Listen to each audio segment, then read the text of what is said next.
The riders came at midnight with torches blazing across the Wyoming plains, and Abigail Mercer knew they weren't coming to talk. She stood barefoot in the doorway of her dying ranch, a loaded rifle trembling in her hands, while her 6-year-old daughter slept behind her, and a stranger from her shattered past stepped out of the darkness, offering one impossible choice: trust him or lose everything before sunrise. What happened next would turn a desperate widow into a legend and prove that sometimes the most dangerous man alive is exactly who you need when the world tries to bury you. If you want to see how far a mother will go when there's nowhere left to run, stay with me until the very end. And when you do, hit that like button and drop a comment telling me what city you're watching from. I want to see just how far this story can travel. The wind came down off the mountains like something with teeth. Abigail Mercer stood at the fence line watching the last of the daylight bleed out over the Wyoming plains, her hands raw from pulling fence wire that kept snapping in the cold. The ranch stretched out behind her in every direction. 200 acres of scrub grass, dry creek beds, and broken dreams that used to belong to her husband. Now it belonged to the bank, or it would in less than a week, unless she found money she didn't have and miracles that didn't exist. She wiped her hands on her apron and turned back toward the house. It wasn't much. Weathered timber, a sagging porch, windows that rattled when the wind picked up. But it was hers, the only thing left in the world that still carried Thomas's name on the deed. Clara was sitting on the porch steps when Abigail walked up, her small hands folding a scrap of fabric into some kind of doll. 6 years old and already too quiet for a child, too used to hearing her mother cry through the walls at night. "Mama, is someone coming?" Abigail stopped. "What makes you say that?" Clara pointed toward the ridge. "I saw dust." Abigail's stomach tightened. She followed her daughter's finger and saw it. A thin line of dust rising against the fading sky, maybe 2 miles out. A single rider moving fast. "Go inside," Abigail said.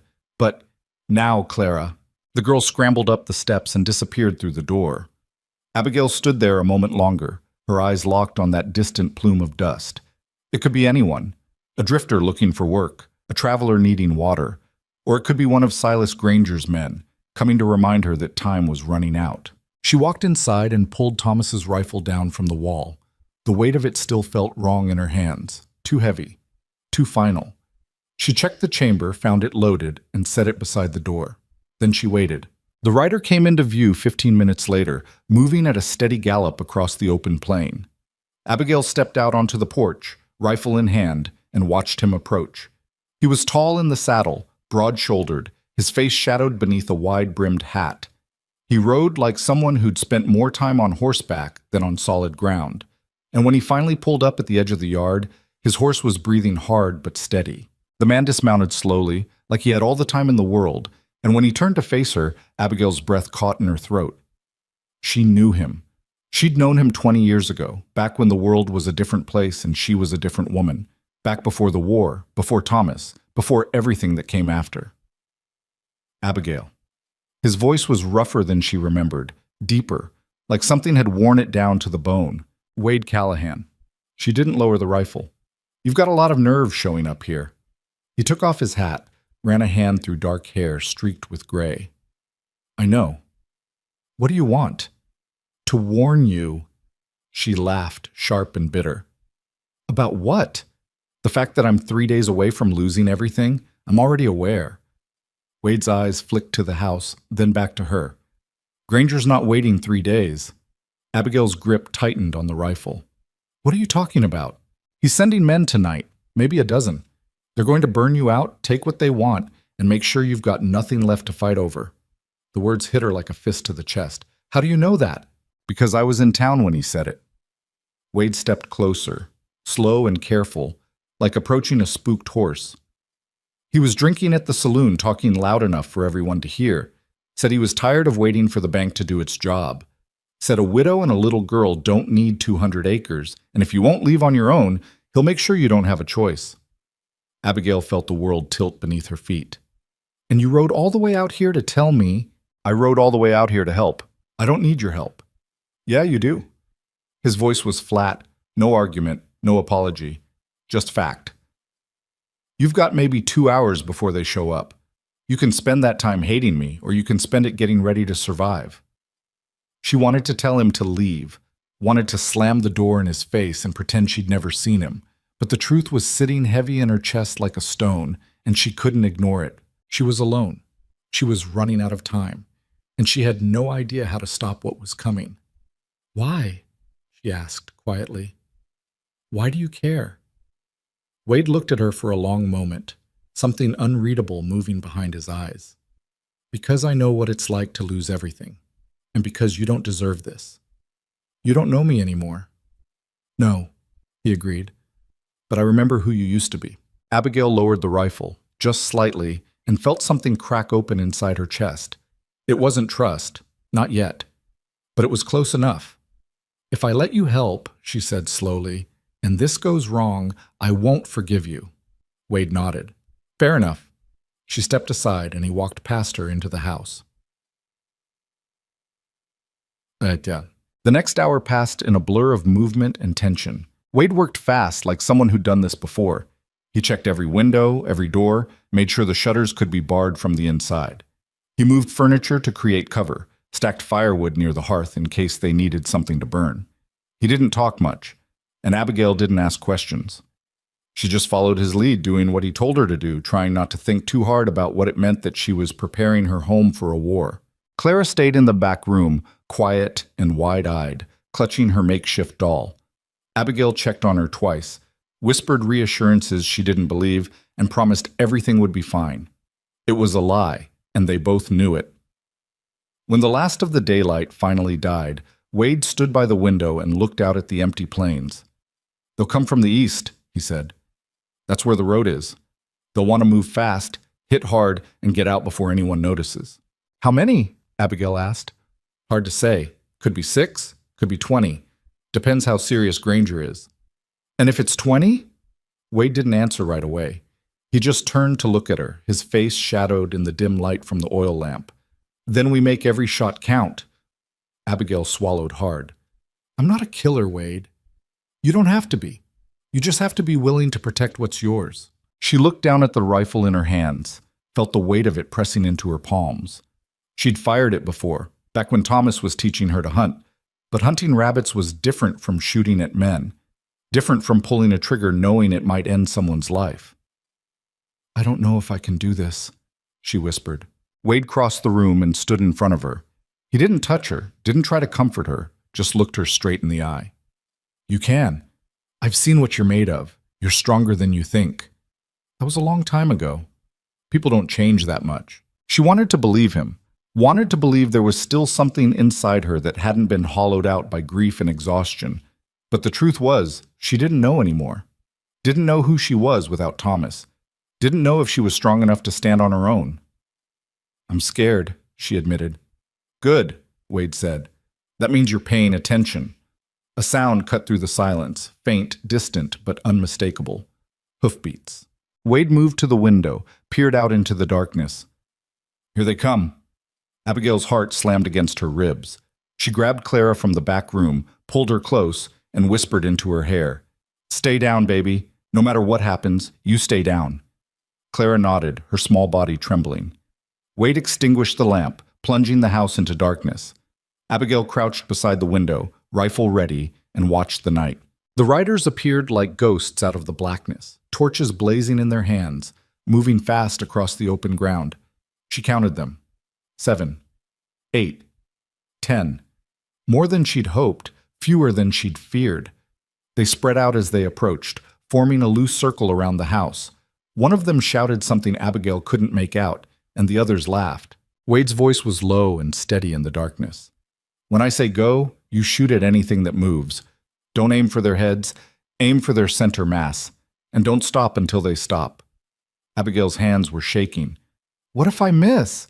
"Then you shoot again." The riders pulled up at the edge of the yard, their torches casting long shadows across the ground. One of them dismounted, a big man with a thick beard and a rifle slung over his shoulder. He took a few steps forward and raised his voice. "Mrs. Mercer, we know you're in there. Mr. Granger sent us to deliver a message." Wade didn't move, didn't respond, just watched. The man took another step. "He says you've had long enough to make up your mind. Time to pack up and move on." Abigail felt rage flare hot in her chest. She wanted to shout back, wanted to tell them to go to hell, but Wade's hand touched her arm, just lightly, holding her in place. "Not yet," he murmured. The big man grinned, ugly and mean. "We'll give you 1 minute to come out. After that, we start burning." Wade counted silently to himself. 5 seconds, 10, 15. Then he raised his rifle, sighted through the window, and fired. The shot cracked through the night like thunder, and the big man went down hard, clutching his leg and screaming. The other riders scattered, shouting, scrambling for cover, and suddenly the darkness exploded into chaos. "Go!" Wade barked. Abigail raised her rifle, her heart hammering so hard she thought it might tear through her chest, and pulled the trigger. The recoil slammed into her shoulder, pain sharp and immediate, but she didn't have time to think about it. She worked the bolt, fired again, saw one of the riders stumble and fall. The torches flew through the air, arcing toward the house, and Wade cursed under his breath. One landed on the roof with a dull thud, another smashed against the porch and exploded into flame. "They're trying to smoke us out," Wade shouted. "Keep them back!" Abigail fired again, and again, her movements automatic now, driven by fear and adrenaline.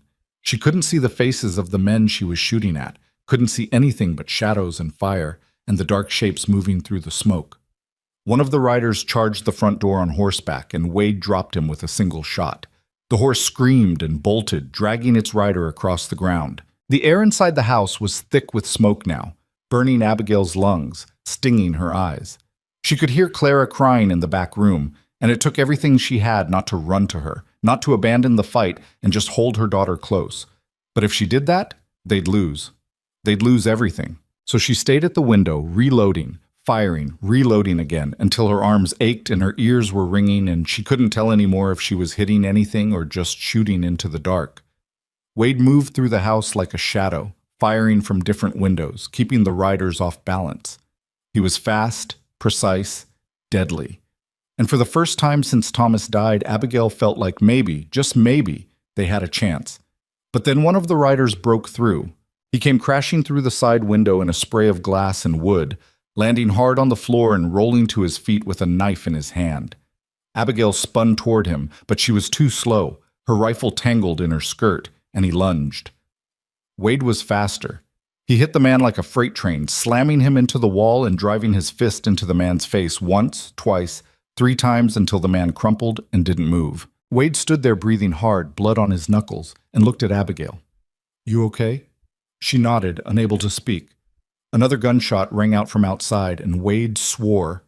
"They're regrouping. We need to end this now." He grabbed a lantern from the table, smashed it against the floor, and kicked the burning oil toward the broken window. The flames roared up, creating a wall of fire that sent the riders scrambling back. "Come on!" Wade shouted, grabbing Abigail by the arm and pulling her toward the back door. "We can't stay here." She grabbed Clara, held her tight, and followed Wade out into the night.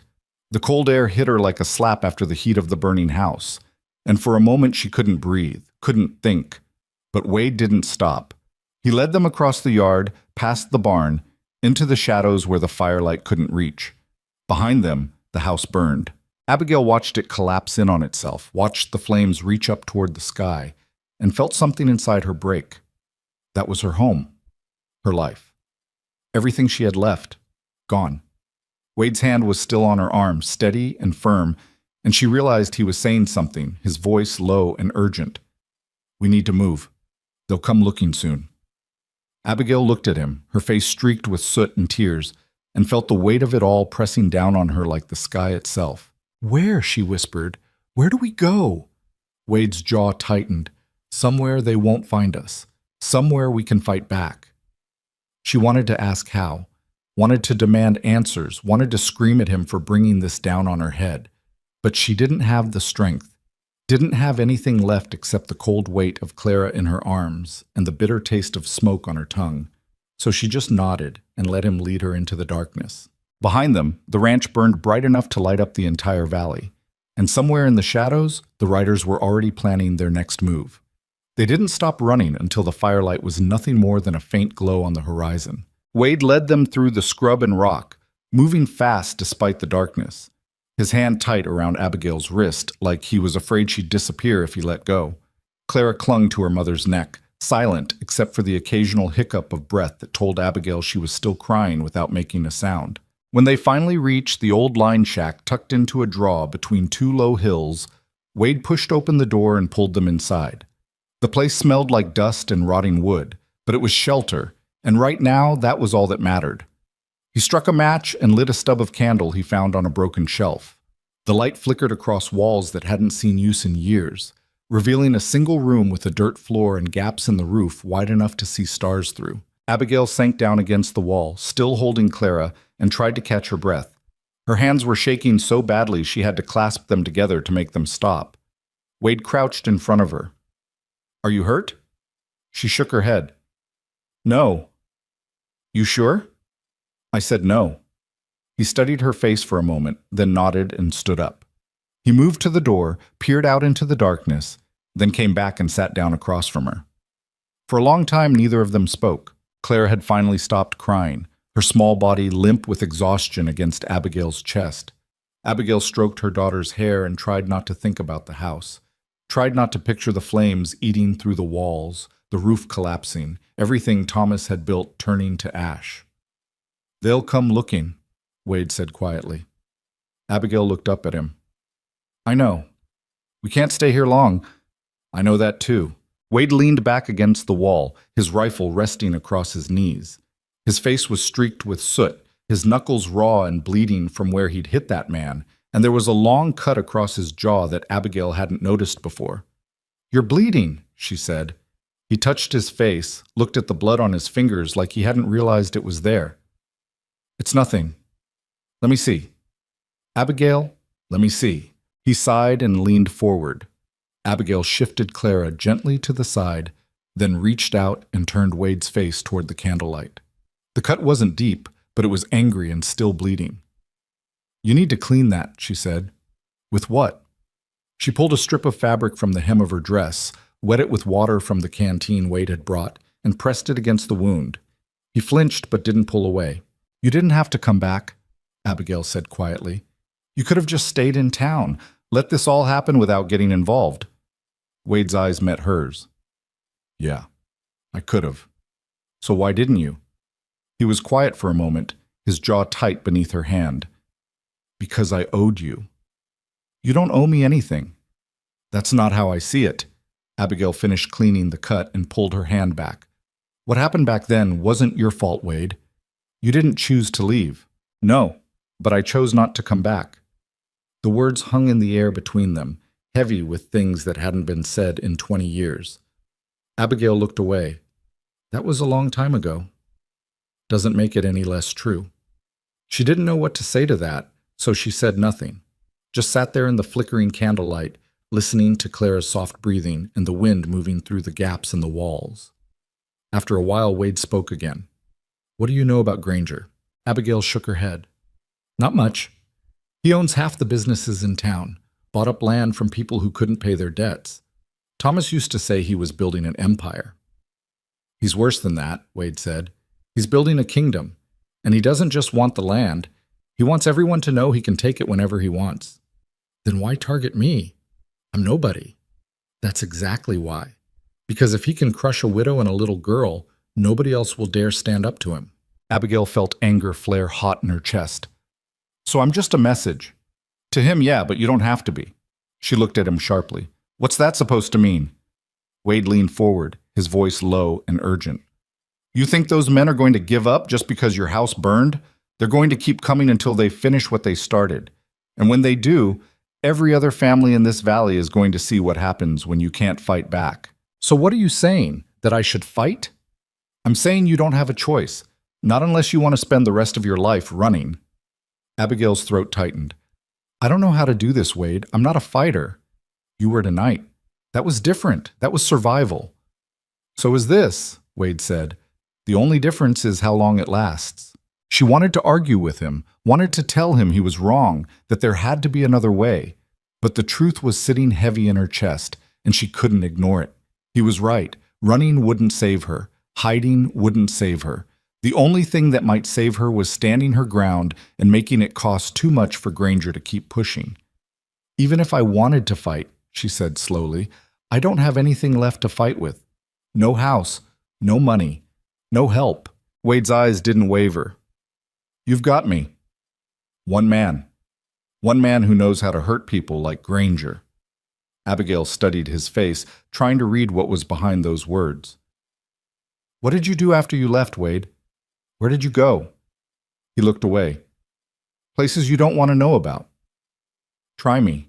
He was quiet for a long moment, and when he finally spoke, his voice was flat and distant. I joined the cavalry. Spent 10 years chasing down raiders and putting bullets in men who probably didn't deserve it. After that, I drifted. Took jobs where I could find them. Some of them were legal. Most weren't. So you became a killer. I became whatever I needed to be to survive. Abigail felt something twist in her chest. This wasn't the boy she'd known all those years ago. That boy had been reckless and wild, but there'd been something bright in him, something hopeful. The man sitting across from her now was harder, colder, like the world had beaten all the light out of him. Do you regret it? She asked. Wade met her eyes. Every day. Then why keep doing it? Because it's all I know how to do. The candle flickered, casting shadows across his face, and Abigail saw something in his expression that made her breath catch. It wasn't anger or violence or any of the things she expected. It was loneliness. You could walk away, she said quietly. Right now. Leave me here. Go back to wherever you came from and forget any of this happened. Wade shook his head. No, I couldn't. Why not? Because I already tried that once, and it didn't work. Abigail's chest tightened. She wanted to ask what he meant, wanted to pull the truth out of him, but Clara stirred in her arms and let out a small whimper, and the moment broke. She needs to sleep, Abigail murmured. Wade stood up and moved to the door. I'll keep watch. You get some rest. Wade, we'll figure out the rest in the morning, he said without turning around. Right now, just sleep. Abigail didn't have the energy to argue. She curled up against the wall with Clara tucked against her chest and closed her eyes. But sleep didn't come easy. Every time she started to drift off, she saw the house burning, saw the riders circling in the darkness, saw the man crashing through the window with a knife in his hand. And when she finally did fall asleep, she dreamed of fire. She woke to the sound of voices. For a moment, she didn't know where she was. Then it all came rushing back. The attack, the flight, the line shack. She sat up quickly, her heart hammering, and looked around. Wade was standing at the door, his rifle raised, his body tense. Outside, she could hear men talking, their voices carrying across the still morning air. How many? She whispered. 3, maybe 4. Are they Granger's men? Yeah. Abigail's stomach dropped. She looked down at Clara, still asleep, and felt panic claw at her throat. What do we do? Wade glanced back at her. Stay quiet. Don't move. The voices grew louder, closer. Abigail could make out words now. They came this way, I'm telling you. I saw tracks. You see tracks everywhere, Hank. Doesn't mean they're here.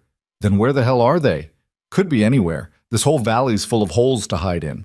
Abigail held her breath as the footsteps approached the shack. Through the gaps in the walls, she could see the shapes of men moving past, their rifles slung over their shoulders. One of them stopped right outside the door. What about this place? That old thing? Nobody's used it in years. Doesn't hurt to check. Abigail's hand found Clara's mouth, covering it gently, and she pulled her daughter close. Wade shifted his weight, his finger on the trigger, ready. The door creaked as someone pushed on it from the outside. Abigail's heart slammed against her ribs. The door swung open, and a man stepped inside, his eyes adjusting to the darkness. He was young, maybe 20, with a scraggly beard and a nervous energy that made him twitch. He didn't see them at first. His eyes swept the room, landing on the broken shelf, the dirt floor, the extinguished candle. Then his gaze found Wade. For a split second, nobody moved. Then the young man opened his mouth to shout, and Wade lunged. He hit the man hard, driving him back through the door and out into the dirt. The rifle went flying, and Wade's fist connected with the man's jaw with a sound like breaking wood. Outside, the other men started shouting. Move! Wade barked at Abigail. Now! She grabbed Clara and ran, stumbling out of the shack and into the blinding morning light.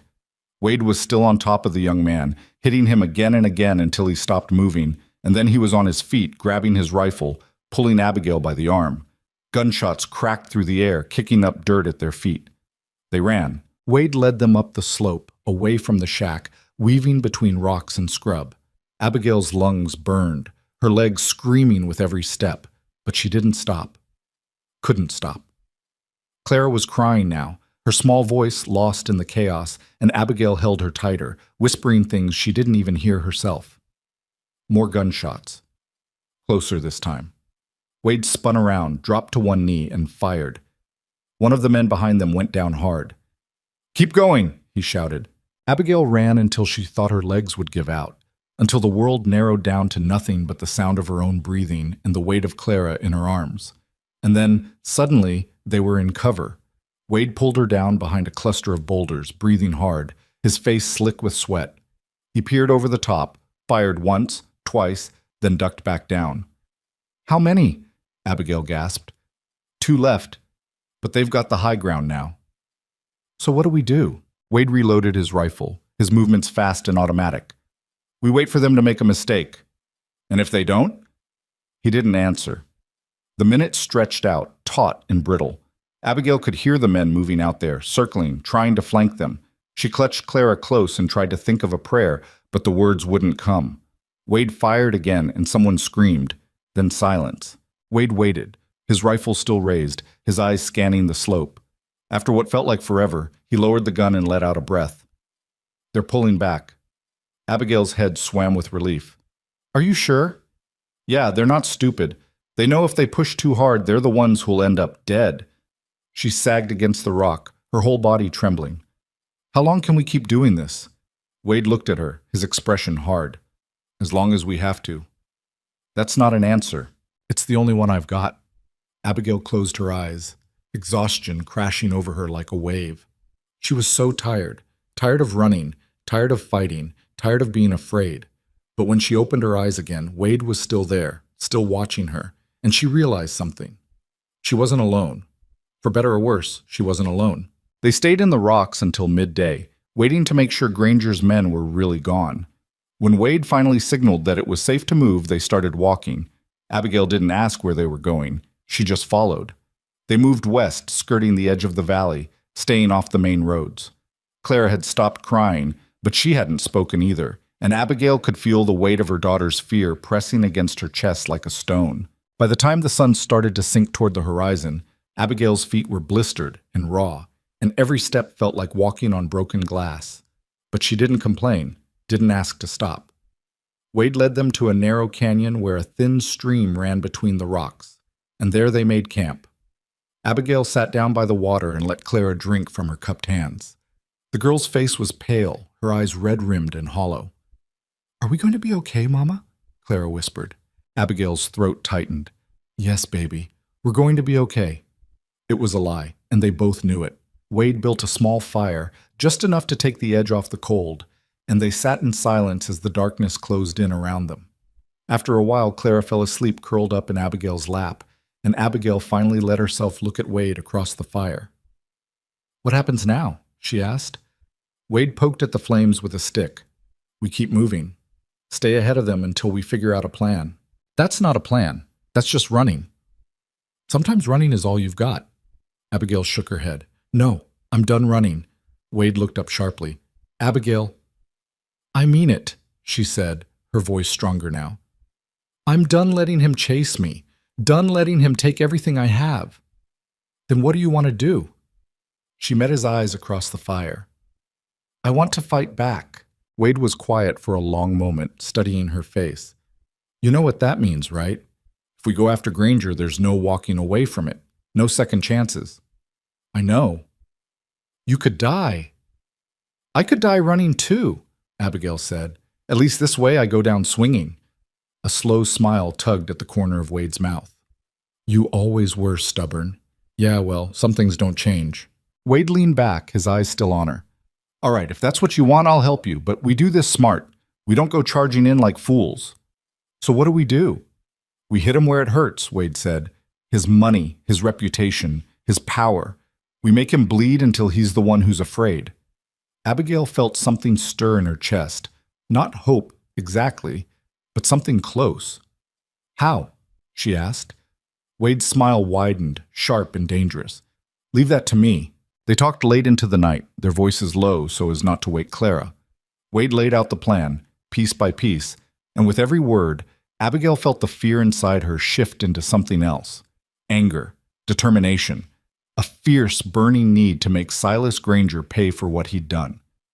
By the time the fire burned down to embers, Abigail felt like a different woman than the one who'd stood on her porch just 2 nights ago.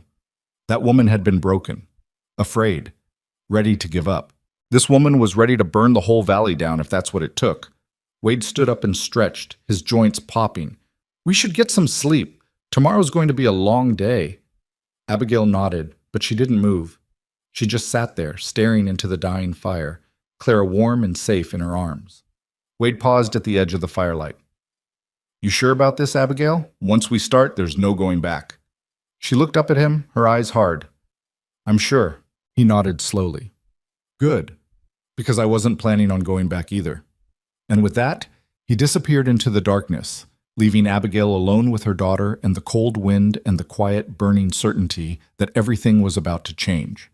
They moved at first light, before the sun had fully cleared the eastern mountains. Wade had Clara on his shoulders, the girl's small hands gripping his hat while Abigail walked beside them with Thomas's rifle slung across her back. Her feet still hurt, her body ached from sleeping on hard ground, but she pushed through it. There wasn't time for weakness anymore. Where are we going? Clara asked, her voice small in the morning quiet.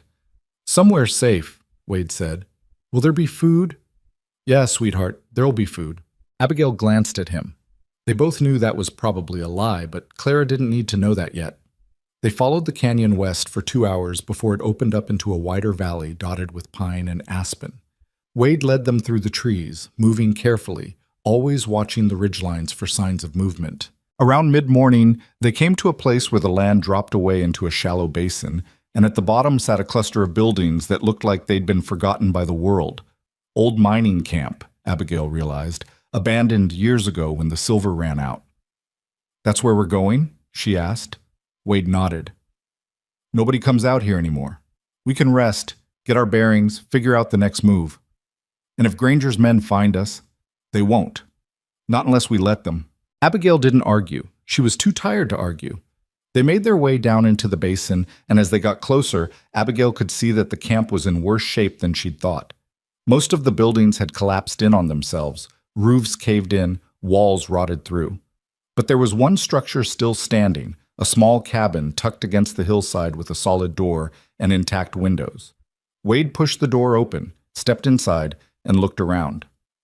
It'll do. Abigail followed him in, Clara still clinging to her hand. The cabin was dim and dusty, but it was dry, and there was a fireplace that looked like it might still work. A table and 2 chairs sat in one corner, and a narrow cot was pushed against the far wall. You and Clara take the cot, Wade said. I'll sleep on the floor. Abigail set down her rifle and sank into one of the chairs. Her legs felt like they might give out if she stood any longer. We can't just hide here, Wade. Sooner or later, we have to do something. I know. So what's the plan? Wade set Clara down gently, then moved to the window and looked out at the empty camp. Granger's got power because people are afraid of him. We take that away. He's got nothing. How do we take it away? We make him look weak, Wade said. We hit him where everyone can see, and we make sure they know he couldn't stop us. Abigail leaned forward. You're talking about the town. I'm talking about the bank. Her breath caught. You want to rob Silas Granger's bank? Not rob, disrupt. We go in, make a scene, show everyone that he's not untouchable. Wade turned to face her. People only follow men like Granger because they think they have to. The second they see him bleed, that changes. And what if they just see us as outlaws? Criminals?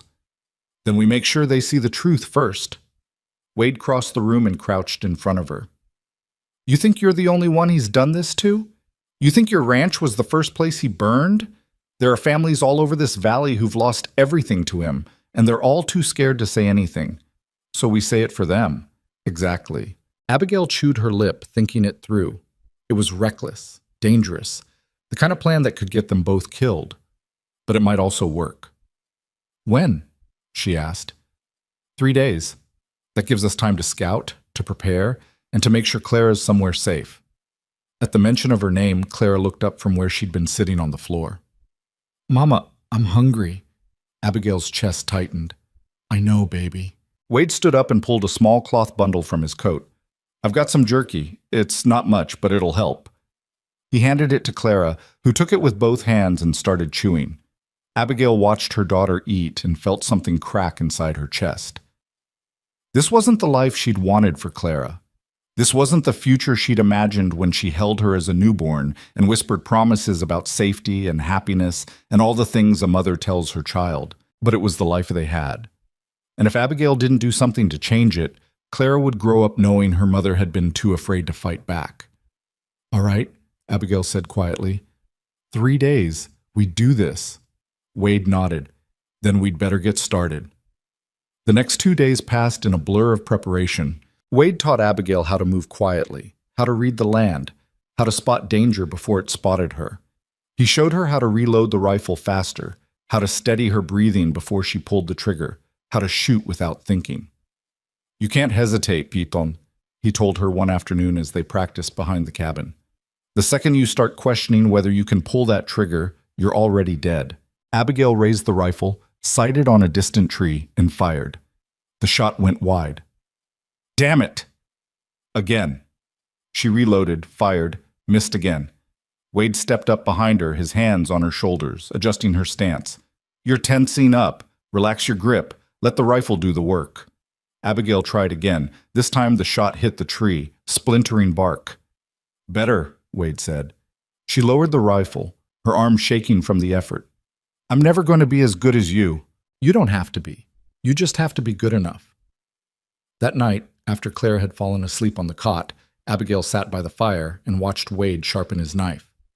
The sound of steel on stone filled the silence, rhythmic and hypnotic. "Can I ask you something?" Abigail said. Wade didn't look up. "Sure." "Why did you really come back?" He paused, the knife halfway down the stone. "I told you. I owed you." "That's not the whole truth." Wade set the knife down and looked at her across the fire. "What do you want me to say, Abigail?" "I want you to tell me the truth." He was quiet for a long time, his jaw working like he was chewing on words he didn't want to swallow. Finally, he spoke. "I came back because I've spent the last 20 years trying to forget you, and it didn't work." Abigail's breath caught. "I left because I thought it was the right thing to do," Wade continued. "Thought you deserved better than some kid with no future and a head full of bad ideas. And then I heard you'd married Thomas, and I told myself it was for the best, that you'd be happy, that you'd have the life I couldn't give you." "I was happy," Abigail said quietly. "Thomas was a good man. I know he was. That's why I stayed away." Wade leaned forward, his eyes locked on hers. "But when I heard what happened to him, and then heard what Granger was doing to you, I couldn't just sit in some saloon and pretend I didn't care. Because I do care. I always have." Abigail felt tears prick at the corners of her eyes, and she blinked them back. "You can't say things like that, Wade." "Why not?" "Because it doesn't change anything. Thomas is gone. My life is what it is. And after this is over, you'll leave again, and I'll be right back where I started." Wade shook his head. "Not if you don't want me to." The words hung in the air between them, heavy and impossible. Abigail looked away, her throat tight. "I don't know what I want anymore." "Then we'll figure it out when this is over," Wade said, "one step at a time." On the third day, they left Clara with an older woman named Ruth, who lived alone on the far edge of the valley. Ruth had lost her own husband to Granger's men years ago, and when Wade explained what they were planning, she didn't ask questions. She just pulled Clara into her arms and promised to keep her safe. Abigail held her daughter tight before letting her go, whispering promises she wasn't sure she could keep. "I'll come back for you, baby. I promise." Clara's eyes were wide and scared. "What if you don't?" "I will," Abigail said, forcing her voice to stay steady. "I will." And then she turned and walked away before she could change her mind. They reached the town just after sunset. It was a small place, barely more than a main street lined with clapboard buildings and a few side roads that petered out into nothing. The bank sat at the far end, a squat brick structure with barred windows and a heavy door. Wade and Abigail watched it from the shadows of an alley across the street, studying the patterns, counting the number of men who came and went. Granger's got 2 guards inside, Wade murmured. Maybe 3, and he'll be in his office upstairs. How do you know? Because men like him always want to be able to see what's happening below. Abigail's hands were slick with sweat. What if this doesn't work? Then we improvise. That's not reassuring. Wade glanced at her, a faint smile tugging at his mouth. You want reassuring? You picked the wrong partner. Despite herself, Abigail almost laughed. Almost.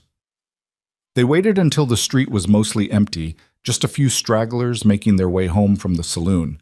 Then Wade nodded, and they moved. They crossed the street quickly, keeping to the shadows, and Wade tried the bank's front door. Locked, as expected. He pulled a thin piece of metal from his pocket and worked it into the lock, his movements fast and practiced. The lock clicked, and the door swung open. Inside, the bank was dark, except for a single lamp burning behind the counter. Abigail's heart was hammering so hard she thought it might break through her ribs. Wade moved toward the back, motioning for her to follow. They made it halfway across the room before a voice cut through the silence. Stop right there. Abigail froze. A man stepped out from behind the counter, a rifle pointed at Wade's chest.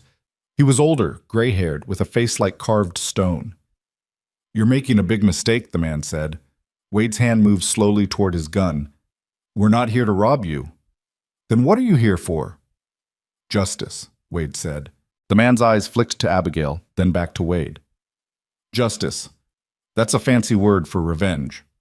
Call it whatever you want, Wade said. But Silas Granger has been bleeding this valley dry for years, and somebody needs to stop him. The man's grip on the rifle didn't waver. And you think breaking into his bank is going to accomplish that? I think it's a start. For a long moment, nobody moved. Then, slowly, the man lowered his rifle. You've got guts, I'll give you that, he said. But guts won't keep you alive when Granger finds out what you've done. We'll deal with that when it happens, Wade said. The man shook his head. You're both going to get yourselves killed. Probably, Abigail said. But at least we'll die standing up. The man studied her face, something shifting in his expression. You're the Mercer widow, aren't you? The one whose ranch burned. Abigail lifted her chin. That's right. I heard about that. Heard Granger sent his men out there to run you off. The man sighed, long and heavy. I'm sorry. Your husband was a good man. He was, Abigail said, and he didn't deserve what happened to him. The man looked at her for another moment, then stepped aside. Granger's office is upstairs, second door on the left. Safe's behind the painting of the mountains. Wade frowned. Why are you helping us? Because I'm tired of watching good people lose everything while men like Granger get richer, the man said. And because if someone doesn't stand up to him soon, there won't be anything left worth saving. Wade nodded slowly. Thank you. The man waved him off. Don't thank me yet. You still have to get out of here alive. They climbed the stairs quickly, their footsteps muffled by the worn carpet. At the top, Wade paused, listening, then moved to the second door and pushed it open. Granger's office was exactly what Abigail expected. Heavy desk, leather chairs, walls lined with books that probably hadn't been read. And behind the desk, the painting of the mountains. Wade pulled it aside, revealing the safe, and knelt in front of it.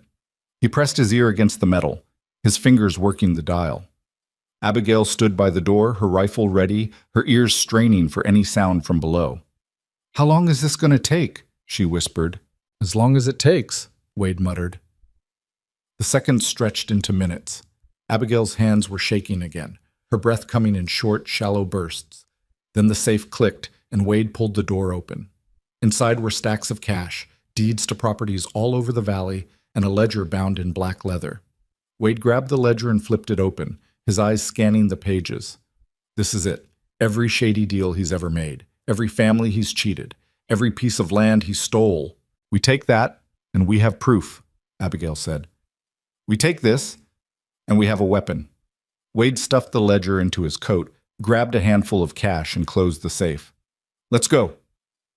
They were halfway down the stairs when the front door burst open. Granger stood in the doorway, flanked by 4 armed men, his face twisted with rage. I knew you'd be stupid enough to come here, Granger snarled. Wade pushed Abigail behind him, his hand on his gun. We're leaving, Granger. Don't make this worse than it has to be. Worse? Granger laughed, cold and sharp. You burned down half my operation, killed my men, and now you've broken into my bank. You think it can get worse?" "Yeah," Wade said. "I do." He drew his gun and fired in one smooth motion, hitting the man to Granger's left square in the chest. The others scrambled for cover, and Wade grabbed Abigail's hand and pulled her toward the back of the building. Gunfire erupted behind them, bullets slamming into the walls and sending plaster raining down. Wade kicked open a door, and they burst out into the alley behind the bank. "Run!" he shouted. They ran through the darkness, feet pounding against dirt, lungs burning. Behind them, Granger's men were already giving chase, their shouts echoing off the buildings. Wade pulled Abigail down a side street, then another, weaving through the town like he'd memorized every corner. They ducked behind a stack of crates, pressed flat against the wall, and waited. Footsteps thundered past. Wade counted to 10, then motioned for her to move.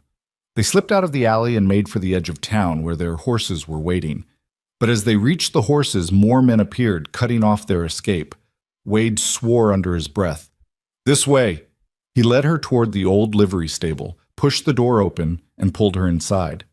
The place smelled like rotting hay and horse sweat, and the darkness was absolute. "Wade, shh."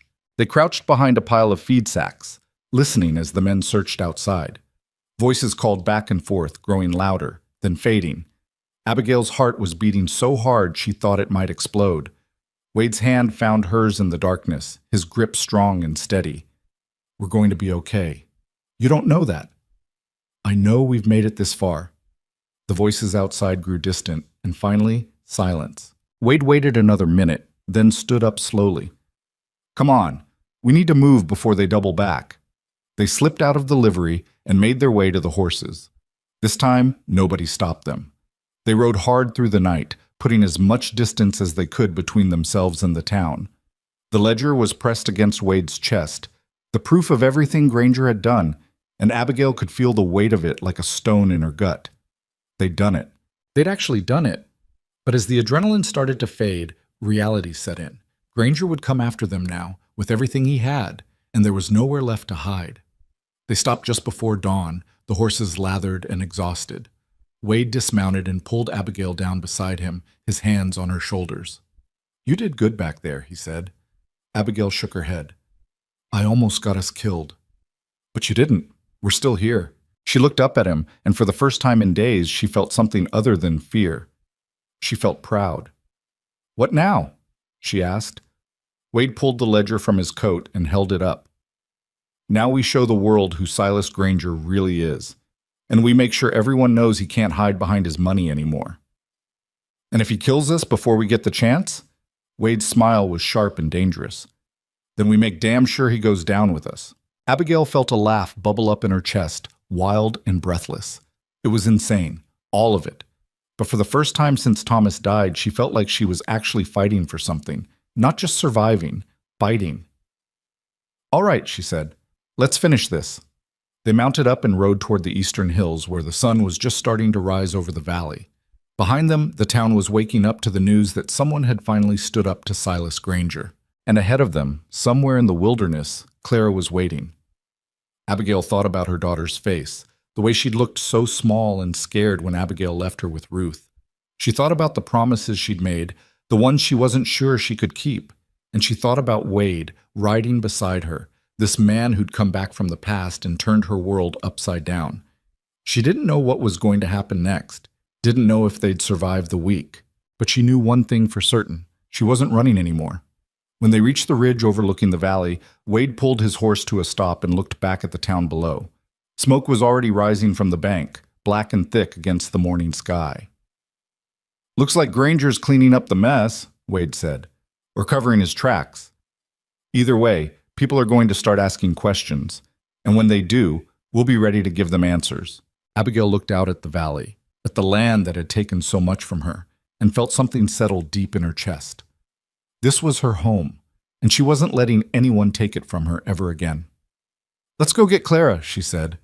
Wade nodded, and they rode down into the valley together, the morning light stretching out before them like a promise.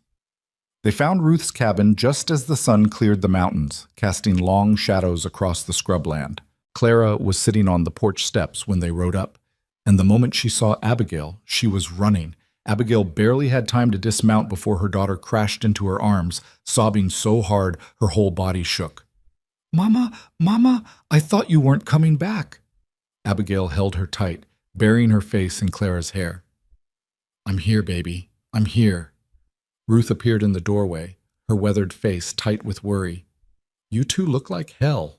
"We've had better days," Wade said, swinging down from his horse. "Did you get what you went for?" Wade patted his coat where the ledger was hidden. "Yeah, we got it." Ruth's eyes narrowed. "Then you know Granger's going to come after you with everything he's got." "Let him," Abigail said, still holding Clara. "We're done running." Ruth looked at her for a long moment, something like respect flickering in her eyes. "You've changed, girl." "I had to." Ruth stepped aside. "Come in. You both need food and rest before you do anything else stupid." Inside the small cabin, Ruth set about making coffee and frying up what little bacon she had. Wade sat at the table with the ledger spread open in front of him, his finger tracing down the columns of names and numbers. Abigail sat beside Clara, who refused to let go of her hand. "What's in there?" Abigail asked, nodding at the ledger. Wade didn't look up. "Proof. Every family he's stolen from. Every piece of land he took under false pretenses. Every loan he called in early to force people out." He flipped a page, his jaw tightening. "There are names in here I recognize, good people, dead now, most of them." "So what do we do with it?" "We show it to everyone," Wade said. "We make copies, spread them across the valley, make sure every person who lost something to Granger knows exactly what he did." Ruth set a cup of coffee in front of him. "That's a good way to start a war." "War's already started," Wade said.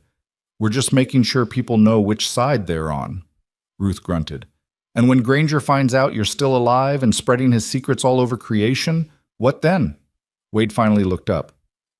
"Then he'll come for us. And we'll be ready." Abigail felt Clara's grip tighten on her hand. She looked down at her daughter's pale face and made a decision. "Clara's not staying anywhere near this," Abigail said. "Ruth, is there someone farther out who could take her? Somewhere Granger would never think to look?" Ruth considered this. "My sister lives 2 days' ride north, up in the mountains. Granger doesn't have any business up there." "Will she take her?" "She will if I ask." Abigail's throat tightened. She looked at Clara, saw the fear in her daughter's eyes, and hated herself for what she was about to do. But keeping Clara safe mattered more than anything else. "Baby, you're going to go stay with Ruth's sister for a little while." "No." Clara's voice was small but firm. "I want to stay with you." "I know you do, but it's not safe here." "It wasn't safe before either, and you came back." Abigail felt tears prick at her eyes. "This is different." "Why?" "Because this time, the bad men know where we are. And they're going to keep coming until someone stops them." Clara's lower lip trembled. "Then I want to help." "You are helping," Abigail said gently. "By being safe. By letting me do what I need to do without worrying about you every second." Clara looked at her for a long moment, then threw her arms around Abigail's neck and started crying again. Abigail held her, feeling her own tears spill over, and wondered if she was making the right choice. Wade reached across the table and put his hand over Abigail's. She looked up at him, and he nodded once, steady and sure. It didn't make letting go any easier. 2 hours later, Ruth set off with Clara on the back of her horse, heading north toward the mountains. Abigail stood in the yard and watched them disappear over the ridge, her heart feeling like it had been torn out of her chest. Wade stood beside her, silent. "I should have gone with her," Abigail said quietly. "No, you shouldn't have." "She needs me." "She needs you alive," Wade said. "And the only way to make sure she stays safe is to make sure Granger can't hurt anyone ever again." Abigail wiped her eyes with the back of her hand. "What if we fail?" "Then at least Clara will be far away when it happens." It wasn't comforting, but it was honest, and Abigail appreciated that. They spent the rest of the day making copies of the ledger's most damning pages.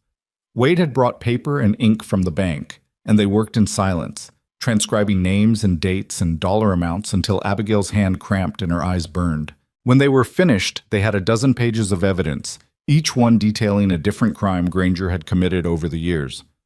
"Now what?" Abigail asked.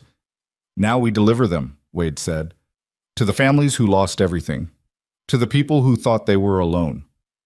And if they don't believe us, they will, because it's all there in black and white, written in Granger's own hand. That night, they rode to the first homestead on the list, a small farm on the eastern edge of the valley. The family who lived there, the Hendersons, had lost their land 3 years ago when Granger called in a loan early. They'd been forced to work as tenant farmers on property that used to be theirs. Wade knocked on the door, and when Mr. Henderson answered, his face went pale. "You're the ones who hit the bank," he said. Wade nodded. "We are, and we brought you something." He handed Henderson one of the copied pages. The man took it, his hand shaking, and read it by the light of the oil lamp. His face went from pale to red. "That bastard! That lying, thieving bastard!" His wife appeared behind him. "What is it, John?" "It's proof," Henderson said, his voice shaking with rage. "Proof that Granger cheated us, that he had no legal right to call in that loan when he did." Mrs. Henderson took the paper, read it, and started crying. "I'm sorry," Abigail said quietly. "I know it doesn't change what happened, but at least now you know the truth." Henderson looked at Wade. "What are you planning to do with this?" "We're spreading it across the valley, making sure everyone knows what he's done." "And then what?" "Then we see how many people are willing to stand up to him." Henderson was quiet for a moment, then he straightened his shoulders. "Count me in." Over the next 2 days, they visited a dozen families. Some cried, some raged. A few were too broken to do anything but stare at the paper in silence. But almost all of them said the same thing: "Count me in." By the third day, word had spread across the valley like wildfire. People were talking, meeting in barns and kitchens and back rooms, showing each other the papers, sharing stories of what Granger had done to them. And Silas Granger was starting to notice. Abigail and Wade were camped in the ruins of the old mining camp when they saw the riders coming. There were at least 20 of them, moving fast across the valley floor, headed straight for the basin. Wade grabbed his rifle. "They found us!" Abigail's stomach dropped. "How?" "Doesn't matter. We need to move, now!" They saddled the horses in seconds, but by the time they mounted up, the riders were already entering the basin, spreading out to cut off the exits. Wade swore under his breath. "We're not getting out of here without a fight." Abigail's hands were shaking as she checked her rifle. "How many bullets do you have?" "Not enough." The riders pulled up at the edge of the camp, and Silas Granger himself stepped forward, his face twisted with fury. "You've caused me a lot of trouble, Callahan," Granger shouted, "but it ends here." Wade raised his rifle. "You want to come take me, Granger? Or are you going to hide behind your men like you always do?" Granger's face went even redder. "Kill them both." The riders raised their guns, and Wade fired first. The battle exploded across the basin in a hail of gunfire and screaming horses. Abigail fired again and again, her heart hammering, her hands steady despite the fear clawing at her chest. Wade was beside her, calm and lethal, dropping men with every shot. But there were too many. Abigail felt a bullet whistle past her ear, felt another one slam into the ground at her feet. She ducked behind a collapsed building, reloading, and saw Wade take a hit to the shoulder. He went down hard, blood spreading across his shirt. "Wade!" Abigail ran to him, dragging him behind cover, her hands pressing against the wound. Blood poured between her fingers, hot and slick, and Wade's face was white with pain. "I'm okay," he gasped. "I'm okay." "You're not okay. You're bleeding everywhere." "Doesn't matter. Keep shooting." But Abigail couldn't. She couldn't leave him like this, couldn't watch him bleed out while she fought. She tore a strip from her sleeve and pressed it against the wound, trying to stop the bleeding. Wade hissed in pain but didn't pull away. "Abigail, listen to me," he said, his voice strained. "You need to get out of here." "I'm not leaving you." "You have to, for Clara." "No." "Abigail." "I said no." She grabbed her rifle, stood up, and fired at the nearest rider. He went down, and she fired again and again, her vision narrowing to nothing but targets and triggers. She didn't think, didn't feel, just fought. And somewhere in the chaos, something shifted. The riders started falling back, their numbers thinning, their confidence wavering. Abigail didn't know if it was because she and Wade had killed enough of them, or because they'd realized this fight was going to cost more than Granger was willing to pay. But they were retreating. Granger screamed at them to hold their ground, but his men were already turning their horses, already riding back the way they'd come. And then, Suddenly, it was over. Abigail stood there, breathing hard, her rifle still raised, surrounded by bodies and smoke and the ringing silence that comes after gunfire. Wade was slumped against the wall behind her, his hand pressed to his shoulder, his face pale but alive. "Did we win?" he asked weakly. Abigail looked around at the carnage, at the dead men scattered across the basin, and felt something cold settle in her chest. "I don't know," she said. She knelt beside Wade and checked the wound. The bullet had gone clean through, which was good, but he'd lost a lot of blood. "We need to get you somewhere safe," she said. "Somewhere I can patch you up properly." Wade nodded, too weak to argue. Abigail helped him onto his horse, then mounted her own. They rode slowly out of the basin, leaving the dead behind, and headed west toward the only place Abigail could think of, the Caldwell Ranch. The Caldwells were one of the families they'd visited, and Mrs. Caldwell had promised that if Abigail ever needed help, her door would be open. It was a 2-hour ride, and by the time they arrived, Wade was barely conscious. Abigail pounded on the door, and Mrs. Caldwell opened it, her eyes going wide at the sight of them. "Merciful heavens, what happened?" "He got shot," Abigail said. "I need help." Mrs. Caldwell didn't hesitate. She called for her husband, and together they carried Wade inside and laid him on the kitchen table. Abigail stood back, her hands covered in blood, and watched as Mrs. Caldwell cleaned the wound and stitched it shut with steady, practiced hands. "He'll live," Mrs. Caldwell said finally. "But he needs rest, and you look like you could use some yourself." Abigail nodded numbly. She felt like she was moving through a dream, everything distant and unreal. Mr. Caldwell appeared beside her with a cup of water. "Drink this." She drank, and the coldness of it shocked her back into her body. "Is it true?" Mr. Caldwell asked quietly. "What they're saying about you two? That you stood up to Granger?" Abigail looked at Wade, pale and unconscious, on the table. "We tried." "You did more than try," Mr. Caldwell said. "People are talking, they're angry, and they're ready to do something about it." Abigail's heart skipped. "What do you mean?" "I mean, there's a meeting happening tomorrow night at the old church on the North Road. Every family that Granger ever cheated is going to be there, and they want you and Callahan to speak." Abigail stared at him. "I'm not a speaker. I'm just a widow trying to survive." "Maybe that's exactly who they need to hear from," Mrs. Caldwell said gently. "Someone who understands what they've been through." Abigail looked at Wade again, at the slow rise and fall of his chest, and felt something shift inside her.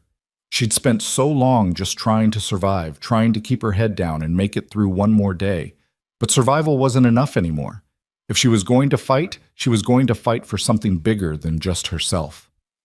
"All right," she said quietly. "I'll speak." The next night, Abigail stood in front of a crowd of over 50 people packed into the old church and tried not to let her hands shake. Wade sat in the front row, his arm in a sling, his face still pale, but his eyes clear. Abigail looked out at the sea of faces, at the families who'd lost everything, and took a breath. "I don't have a fancy speech prepared," she said. "I'm not good with words, but I know what it's like to lose everything. I know what it feels like to watch your home burn and your life fall apart and think that there's nothing you can do to stop it." The room was silent. "Silas Granger took my ranch. He killed good men trying to scare me into leaving, and he would have taken my daughter too if I'd let him." Abigail's voice grew stronger. "But I didn't let him, and neither should you." Someone in the back shouted, "What are we supposed to do? He's got money, guns, the law on his side." "He's got all that because we gave it to him," Abigail said, "because we were too afraid to stand together. But we're not alone anymore. Look around. Every person in this room has been hurt by him. And if we stand together, we're stronger than anything he can throw at us." A woman near the front stood up. "My husband died trying to fight back." "What makes you think this time will be different?" Abigail looked at her, saw the pain in her eyes, and felt it echo in her own chest. "Because this time, we're not fighting alone," Abigail said. "And because I'd rather die standing up than live the rest of my life on my knees." The room erupted in murmurs, people turning to each other, debating, arguing. And then Mr. Henderson stood up. "She's right," he said loudly. "We've been letting Granger walk all over us for years, and where has it gotten us? Nowhere. I say we fight." Others started standing, voices rising, agreement spreading through the room like fire. Wade caught Abigail's eye and nodded, just slightly. She'd done it. She'd given them something to believe in. But as the crowd grew louder, more energized, Abigail felt a cold knot of fear settle in her stomach. Because now the real fight was coming. And this time there would be no walking away. The meeting broke up near midnight, people filing out of the church with a fire in their eyes that hadn't been there when they arrived. Abigail stood near the door, shaking hands, accepting thanks she didn't feel like she deserved. Wade waited for her outside, his face drawn with pain but his posture steady. When the last person left, Abigail stepped out into the cold night air and let out a breath she felt like she'd been holding for hours. "You did good in there," Wade said. "I just told them the truth. Sometimes that's all it takes." They walked to where the horses were tied, and Abigail helped Wade mount up. His shoulder was still bothering him. She could tell by the way he winced when he moved, but he didn't complain. "What happens now?" Abigail asked as they started riding back toward the Caldwell ranch. "Now we prepare, because Granger's not going to sit around and wait for us to organize against him. He's going to hit back, and he's going to hit hard." "How hard?" Wade was quiet for a moment. "Hard enough that some of those people we just talked to are going to die." The word settled over Abigail like a cold blanket. She'd known it, of course, known it from the moment she decided to fight back. But hearing it said out loud made it real in a way it hadn't been before. "Maybe we should tell them to stand down," she said quietly. "Tell them it's not worth it." "You think they'd listen?" "No." "Then there's your answer." Wade looked at her in the moonlight. "You can't save everyone, Abigail. You can only give them a choice, and they've made theirs." They rode the rest of the way in silence. The next 2 days passed in a blur of planning and preparation. Word spread quickly that the families were organizing, and more people showed up than Abigail had expected. Farmers and ranchers, shopkeepers and drifters, all of them carrying grudges against Granger that went back years. They met in barns and clearings, always moving, never staying in one place long enough for Granger's men to find them. Wade took charge of organizing the defense, teaching people how to shoot, how to move, how to think like soldiers instead of scared civilians. Abigail found herself in a position she never expected. People came to her with questions, with fears, looking for reassurance she didn't know how to give. She wasn't a leader. She was just a woman trying to protect what was hers. But somehow, that was exactly what they needed. On the third night, a rider came with news that made Abigail's blood run cold. Granger was calling in reinforcements, men from 3 towns over, professional gunfighters who didn't care about land or justice, only money. He was assembling an army, and he was planning to wipe out every family that had stood against him. "How many?" Wade asked the rider. "At least 40, maybe more." Wade's jaw tightened. "When?" 2 days. 3 at most." The rider left, and Wade turned to Abigail. "We need to make a decision." "What kind of decision?" "Whether we run or whether we stand and fight." Abigail looked at him. "You already know my answer. I want to hear you say it." "We fight," Abigail said. "We fight, and we make sure everyone knows that this valley doesn't belong to Silas Granger. It belongs to the people who've bled for it." Wade nodded slowly. "Then we need to choose our ground, somewhere we can defend, somewhere that gives us an advantage." "Like where?" Wade thought for a moment. "Your ranch." Abigail's breath caught. "There's nothing left of my ranch." "Exactly. It's already burned, already lost, but the land is still there. The fences, the outbuildings, and it's open ground, which means we can see them coming from a mile away." Abigail felt something twist in her chest. The thought of going back there, of standing on the ashes of everything she'd lost, made her want to scream. But Wade was right. It was the best place to make a stand. "All right," she said. "We do it there." They spent the next day fortifying what was left of the ranch. Men dug trenches and built barricades from the charred remains of the house. Women loaded rifles and prepared bandages. Children were sent away to safe places, far from the fighting. Abigail walked through the ruins of her home, her boots crunching on blackened wood, and felt the weight of it all pressing down on her. This was where she'd lived with Thomas, where Clara had taken her first steps, where she'd thought she'd grow old. Now it was just ash and memories. Wade found her standing by what used to be the kitchen, staring at the skeleton of the stove. "You okay?" he asked. "No," Abigail said honestly, "but I will be. Wade stepped up beside her. You don't have to do this, you know. You could still leave. Take Clara and go somewhere Granger will never find you. And let everyone else die fighting my battle? It's not just your battle anymore. It started as mine, Abigail said, and I'm going to finish it. Wade looked at her for a long moment, then reached out and took her hand. His grip was warm and rough, and Abigail felt something in her chest crack open. When this is over, Wade said quietly, what are you going to do? Abigail looked up at him. I don't know. I haven't thought that far ahead. Maybe you should. Why? Because I'd like to know if there's a place for me in whatever comes next. Abigail's throat tightened. She wanted to say yes, wanted to tell him that of course there was a place for him, that she couldn't imagine facing the future without him, but the words stuck in her throat, tangled up with fear and grief and all the things she didn't know how to say. Ask me again when we're both still alive, she said finally. Wade smiled, sad and crooked. Deal. The riders came just after dawn 2 days later, a dark mass of men and horses moving across the valley like a storm. Abigail stood behind the barricade, her rifle in her hands, and watched them come. Beside her, Wade checked his ammunition for the third time, his face calm but his hands moving with the tight precision of someone preparing for death. All around them, the families who'd chosen to fight were taking their positions. Abigail counted maybe 30 people total, against Granger's 40+. The odds weren't good, but they were here anyway. The riders pulled up just outside rifle range, and Silas Granger rode forward on a black horse, his face twisted with rage. You're all fools, he shouted. You think you can stand against me? I own this valley. I own the law, the bank, everything. And when I'm done with you, there won't be enough left to bury. Wade stood up, his voice carrying across the open ground.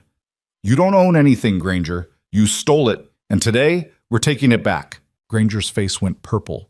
Kill them! Kill them all! The riders surged forward, and the world exploded into chaos. Gunfire erupted from both sides, the sound deafening. Abigail fired into the mass of riders, working the bolt, firing again, her movements automatic. Men fell from their horses, screaming. Horses went down, thrashing. The riders hit the barricades like a wave, and the fighting turned brutal. Hand to hand, knives and fists in desperation. Abigail swung her rifle like a club, catching a man across the face, then spun and fired point blank into another. Blood sprayed across her face, hot and sticky, but she didn't stop. Couldn't stop. Wade was beside her, fighting like a demon, his wounded shoulder forgotten in the rush of adrenaline and violence. The battle raged for what felt like hours, but was probably only minutes. Bodies piled up on both sides. The air was thick with smoke and screaming and the smell of blood and gunpowder. And then suddenly, the tide turned. One of Granger's men broke, turning his horse and fleeing. Then another, and another. Panic spread through their ranks like wildfire, and within moments the entire force was in retreat, leaving their dead behind. Granger screamed at them to stand and fight, but his voice was lost in the chaos. And then it was just him, sitting alone on his black horse in the middle of the battlefield, surrounded by bodies. Wade stepped forward, his rifle raised. It's over, Granger. It's not over until I say it's over. Granger pulled a pistol from his coat and fired. The bullet went wide, and Wade's shot didn't. Granger fell from his horse, clutching his chest, his face twisted in disbelief. He hit the ground hard and didn't move. For a moment, nobody spoke. Nobody moved. Then someone behind Abigail let out a cheer, and suddenly everyone was shouting, crying, embracing. They'd won. They'd actually won. Abigail stood there, her rifle hanging loose in her hands, and felt nothing. No joy, no relief. Just exhaustion and the hollow ache of everything it had cost to get here. Wade walked over to where Granger had fallen, checked for a pulse, then straightened up. He's dead. Abigail nodded, unable to find words. Around them, people were tending to the wounded, counting the dead. They'd lost 8. 8 good people who'd believed in something bigger than themselves and paid for it with their lives. Mr. Henderson approached, his face streaked with soot and blood. What do we do now? Abigail looked at Wade, then back at Henderson. We bury our dead, we rebuild, and we make sure this never happens again. How? By remembering, Abigail said, by making sure everyone knows what happened here, what it cost, and by standing together so no one ever has to face this alone again. Henderson nodded slowly, then held out his hand. Thank you, Mrs. Mercer, for giving us the courage to fight back. Abigail shook his hand, her throat tight. I didn't give you anything. You had it all along. The next week passed in a fog of funerals and rebuilding. The families who'd fought came together to help each other repair what Granger had destroyed. Barns were raised, fences mended, land redistributed according to the original deeds they'd found in the ledger. The territorial marshal showed up on the 5th day, took one look at Granger's body and the evidence in the ledger, and declared the whole thing justified. Self-defense against a criminal conspiracy, he called it. Nobody argued. Abigail spent those days working alongside everyone else, her hands blistered and her back aching, and slowly she began to feel something like hope. On the 8th day, Ruth returned with Clara. Abigail saw them coming from a distance and ran, her heart in her throat, and when Clara jumped down from the horse and into her arms, Abigail held her so tight she thought they might both break. Mama, you're squishing me, Clara said, but she was laughing. I don't care, Abigail said, tears streaming down her face. I don't care. Ruth dismounted, smiling. I told her you'd be here waiting. Thank you, Abigail whispered. Thank you for keeping her safe. That's what family does, Ruth said simply. That night, Abigail sat with Clara on what used to be the porch of their house, watching the sun set over the valley. Wade was nearby, talking with some of the men about plans for the coming winter. Mama, Clara said quietly, are we going to be okay now? Abigail looked down at her daughter's upturned face and felt the weight of the question. Were they going to be okay? She didn't know. The ranch was gone. Thomas was gone. The future was uncertain and frightening and full of things she couldn't control. But she was still here. Clara was still here, and they'd survived something that should have destroyed them. Yeah, baby, Abigail said. I think we are. Clara leaned against her, and they sat in silence as the sky turned orange and pink and gold. After a while, Wade finished his conversation and walked over. He sat down beside Abigail, careful not to disturb Clara, and they watched the sunset together. You ever answer my question? Wade asked quietly. Abigail looked at him. What question? Whether there's a place for me in whatever comes next. Abigail felt her heart skip. She'd been thinking about that question every day since he'd asked it, turning it over in her mind, examining it from every angle. The truth was, she was terrified. Terrified of letting someone in again, terrified of losing them, terrified of all the ways love could hurt. But she was also tired of being afraid. Yeah, she said softly. There's a place for you, if you want it. Wade's face broke into a slow smile. I want it. Abigail smiled back, feeling something warm unfold in her chest. It wasn't the wild, reckless love she'd felt when she was young. It was quieter than that, steadier, built on shared scars and hard-won trust. But it was real. Clara stirred against her. Is Mr. Wade going to stay with us? Yeah, baby, Abigail said. I think he is. Good, Clara said, already half asleep. I like him. Wade laughed, the sound rough but genuine. I like you too, kid. They sat there as the stars came out, the three of them together. And for the first time in as long as Abigail could remember, the future didn't feel like something to survive. It felt like something to build. Over the following months, the valley began to change. Without Granger's stranglehold on the land and the bank, families started to thrive. Crops came in better than they had in years. Businesses opened, the town grew, and at the center of it all, people remembered what had happened at the Mercer Ranch. They told the story to their children, to travelers passing through, to anyone who would listen. The story of a widow who refused to be broken, a gunfighter who chose to protect instead of destroy, and a community that learned the hard way that courage isn't about being fearless. It's about being terrified and doing what's right anyway.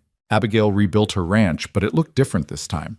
Wade helped her design it, and together they created something that felt less like a memorial to the past and more like a promise to the future. Clara grew up strong and fierce, shaped by the knowledge that her mother had fought for her and won. She would carry that with her for the rest of her life, a reminder that even when the world tries to bury you, you can choose to rise. Wade never left. He stayed through the harsh winter, through the spring planting, through all the small moments and big decisions that make up a life. And slowly, the hardness that had defined him for so long began to soften. Not disappear. The scars were still there, would always be there, but they didn't control him anymore. He'd found something worth more than survival. He'd found home. One evening, nearly a year after the battle, Abigail stood at the edge of her land and looked out at the valley. The sun was setting, painting everything in shades of gold and amber, and she could hear Clara laughing somewhere behind her, chasing chickens around the yard. Wade came up beside her, his arm slipping around her waist. "What are you thinking about?" he asked. Abigail leaned into him. "About how much has changed." "Good change or bad change?"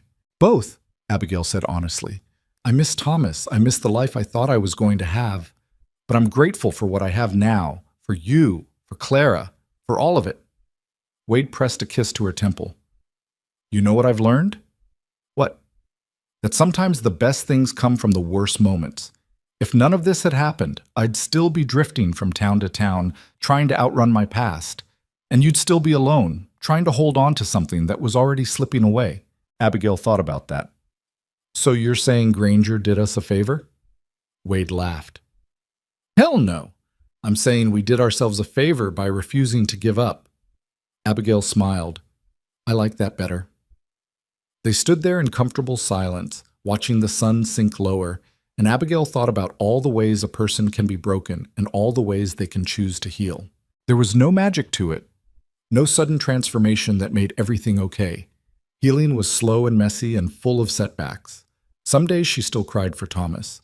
Some days the weight of everything she'd lost felt unbearable. But she'd learned something important through all of it. Strength isn't about never falling apart.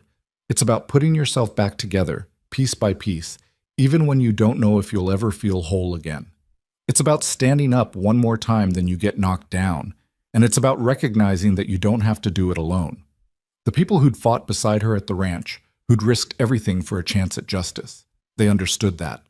They'd learned that isolation makes you vulnerable, but community makes you strong.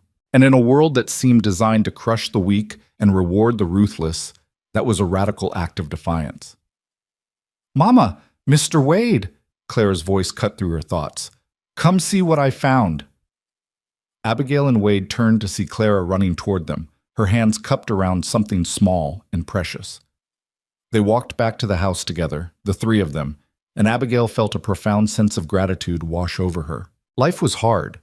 It was brutal and unfair and full of pain she couldn't prevent. But it was also beautiful, full of small moments of joy and connection that made the struggle worth it. And maybe that was the point. Maybe the measure of a life wasn't whether you avoided suffering, but whether you found something worth suffering for, whether you built something that mattered, even when the world tried to tear it down. Abigail had lost her husband, her home, her sense of safety, but she'd gained something too. She'd gained her voice, her strength, her ability to stand up and say, "No, this ends here." And she'd shown her daughter that women don't have to accept the world as it is, that sometimes the bravest thing you can do is refuse to be what the world expects and insist on being what you know you are: a fighter, a survivor, a woman who won't be moved. As the stars began to appear overhead and Clara chattered excitedly about the butterflies she'd found, Abigail looked at Wade and saw her future reflected in his eyes. It wasn't perfect, it wasn't easy, but it was hers. And that was enough. Years later, when people asked Abigail about what happened in the valley, about the battle and the courage it took to stand up to a man like Granger, she always gave them the same answer. "Courage isn't something you're born with," she'd say. "It's something you choose. Every single day you choose whether to let fear control you or whether to act in spite of it. And the only way to know if you're brave enough is to be tested." She'd pause, thinking about everything she'd been through, everything she'd lost and gained. "I didn't feel brave," she'd continue. "I felt terrified. But I had something worth fighting for, and people worth standing beside. And that made all the difference." Some people understood. Others didn't. But Abigail didn't need them to understand. She knew the truth. That the world is full of people like Granger, people who take and take until there's nothing left. And the only thing that stops them is when ordinary people decide they've had enough. When mothers stand in front of their children and say not one step further. When communities look at injustice and say no more. When broken, exhausted, frightened people find the strength to say, "This is my line," and you will not cross it. That's where change comes from, not from heroes or saints, but from regular people who are simply done being afraid. Abigail Mercer had been many things in her life: a daughter, a wife, a mother, a widow. But the thing she was proudest of, the thing that defined her more than anything else, was this. She was a woman who refused to be broken. And in the end, that was the greatest victory of all. You said, Part 3. Louis. Viết 10.000 đến 10.500 từ liên kết liên mạch với các phần trước trong câu chuyện. Ba hồi thoại tạo thành một câu chuyện liền mạch khi ghép lại. Part 3. Louis. Viết 10.000 đến 10.500 từ liên kết liền mạch với các phần trước trong câu chuyện. Và hội thoại tạo thành một câu chuyện liền mạch khi ghép lại. Mỗi phần liền mạch với phần trước không giới thiệu lại câu chuyện ở đầu phần mới. Liên kết các phần của câu chuyện một cách liền mạch. Sử dụng câu chuyện tiếp giữa các phần. Duy trì chủ đề, tránh ngắt quãng đột ngột, không sử dụng gạch đầu dòng hoặc tiêu đề phụ, phong cách kể chuyện Mỹ, Hoa Kỳ, giống văn giàu cảm xúc. Kể theo ngôi thứ 3, giữ độ kịch tính không viết lan man, nhân vật không hoàn hảo, hội thoại tự nhiên, tránh ngôn ngữ văn chương, sáo rơi và cụm từ AI điển hình. Viết như nhà văn chuyên nghiệp, không như AI cố gắng nghe sàng. Có yếu tố con người, cầm miêu tả qua mướt mà và hoàn hảo, kết thúc phần không giới thiệu phần sau. Câu chuyện không nhắc đến Chúa. Lưu ý trả lời trong mục tin nhắn không nhảy sang document. Chi đan bắt buộc không được xuất hiện trong nội dung truyền. Đây là một câu chuyện điện ảnh hoàn toàn hư cấu được tạo ra chỉ nhằm mục đích giải trí. Không đề cập hay ngụ ý rằng nó dựa trên sự kiện có thật, người thật hoặc câu chuyện có thật. Không sử dụng các cụm từ như dựa trên một câu chuyện có thật, theo ghi chép hoặc bất cứ điều gì tương tự.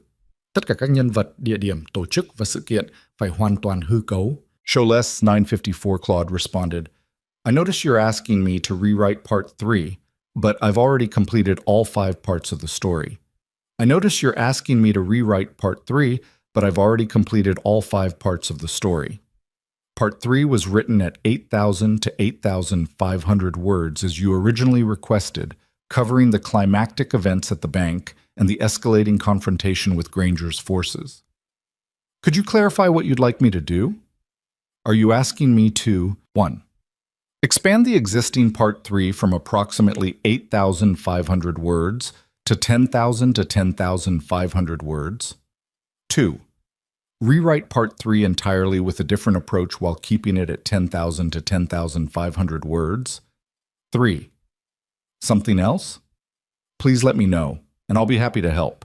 Just want to make sure I understand what you need before I proceed. You said, Part 4. Louis. Viết 8.000 đến 8.500 từ liên kết liên mạch với các phần trước trong câu chuyện.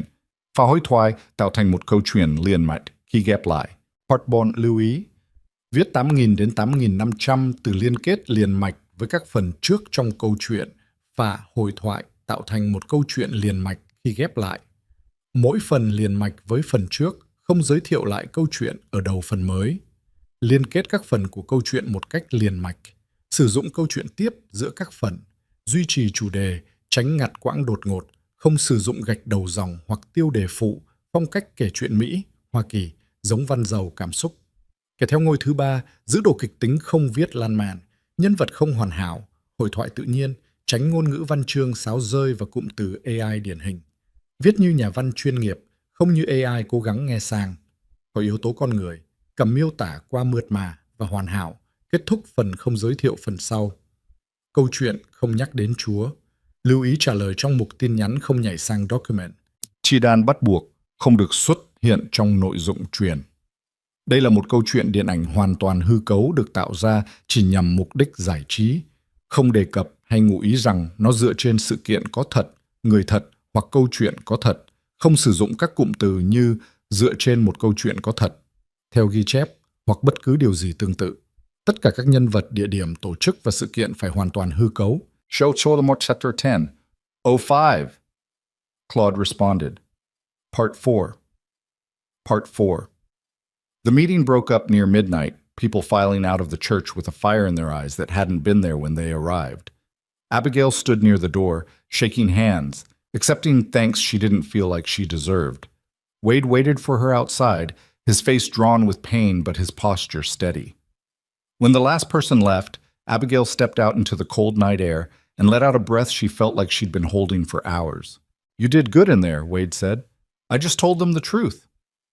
"Sometimes that's all it takes." They walked to where the horses were tied, and Abigail helped Wade mount up.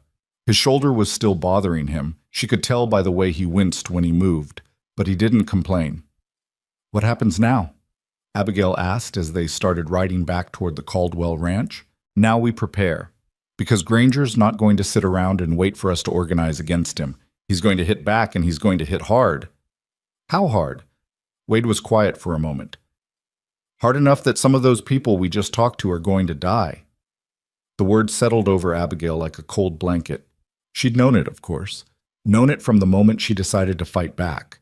But hearing it said out loud made it real in a way it hadn't been before. "Maybe we should tell them to stand down," she said quietly. "Tell them it's not worth it." "You think they'd listen?" "No." "Then there's your answer." Wade looked at her in the moonlight. "You can't save everyone, Abigail. You can only give them a choice. And they've made theirs." They rode the rest of the way in silence. The next 2 days passed in a blur of planning and preparation. Word spread quickly that the families were organizing, and more people showed up than Abigail had expected. Farmers and ranchers, shopkeepers and drifters, all of them carrying grudges against Granger that went back years. They met in barns and clearings, always moving, never staying in one place long enough for Granger's men to find them. Wade took charge of organizing the defense, teaching people how to shoot, how to move, how to think like soldiers instead of scared civilians. Abigail found herself in a position she never expected. People came to her with questions, with fears, looking for reassurance she didn't know how to give. She wasn't a leader. She was just a woman trying to protect what was hers. But somehow, that was exactly what they needed. On the third night, a rider came with news that made Abigail's blood run cold. Granger was calling in reinforcements. Men from 3 towns over, professional gunfighters who didn't care about land or justice, only money. He was assembling an army, and he was planning to wipe out every family that had stood against him. "How many?" Wade asked the rider. "At least 40, maybe more." Wade's jaw tightened. "When?" 2 days? 3 at most." The rider left, and Wade turned to Abigail. "We need to make a decision." "What kind of decision?" "Whether we run or whether we stand and fight." Abigail looked at him. "You already know my answer." "I want to hear you say it." "We fight," Abigail said. "We fight. And we make sure everyone knows that this valley doesn't belong to Silas Granger. It belongs to the people who've bled for it." Wade nodded slowly. "Then we need to choose our ground. Somewhere we can defend. Somewhere that gives us an advantage." "Like where?" Wade thought for a moment. "Your ranch." Abigail's breath caught. "There's nothing left of my ranch." "Exactly. It's already burned, already lost. But the land is still there, the fences, the outbuildings, and it's open ground, which means we can see them coming from a mile away." Abigail felt something twist in her chest. The thought of going back there, of standing on the ashes of everything she'd lost, made her want to scream. But Wade was right. It was the best place to make a stand. "All right," she said. "We do it there." They spent the next day fortifying what was left of the ranch. Men dug trenches and built barricades from the charred remains of the house. Women loaded rifles and prepared bandages. Children were sent away to safe places, far from the fighting. Abigail walked through the ruins of her home, her boots crunching on blackened wood, and felt the weight of it all pressing down on her. This was where she'd lived with Thomas, where Clara had taken her first steps, where she'd thought she'd grow old. Now it was just ash and memories. Wade found her standing by what used to be the kitchen, staring at the skeleton of the stove. "You okay?" he asked. "No," Abigail said honestly. "But I will be." Wade stepped up beside her. "You don't have to do this, you know. You could still leave. Take Clara and go somewhere Granger will never find you. And let everyone else die fighting my battle. It's not just your battle anymore." "It started as mine," Abigail said, "and I'm going to finish it." Wade looked at her for a long moment, then reached out and took her hand. His grip was warm and rough, and Abigail felt something in her chest crack open. "When this is over," Wade said quietly, "what are you going to do?" Abigail looked up at him.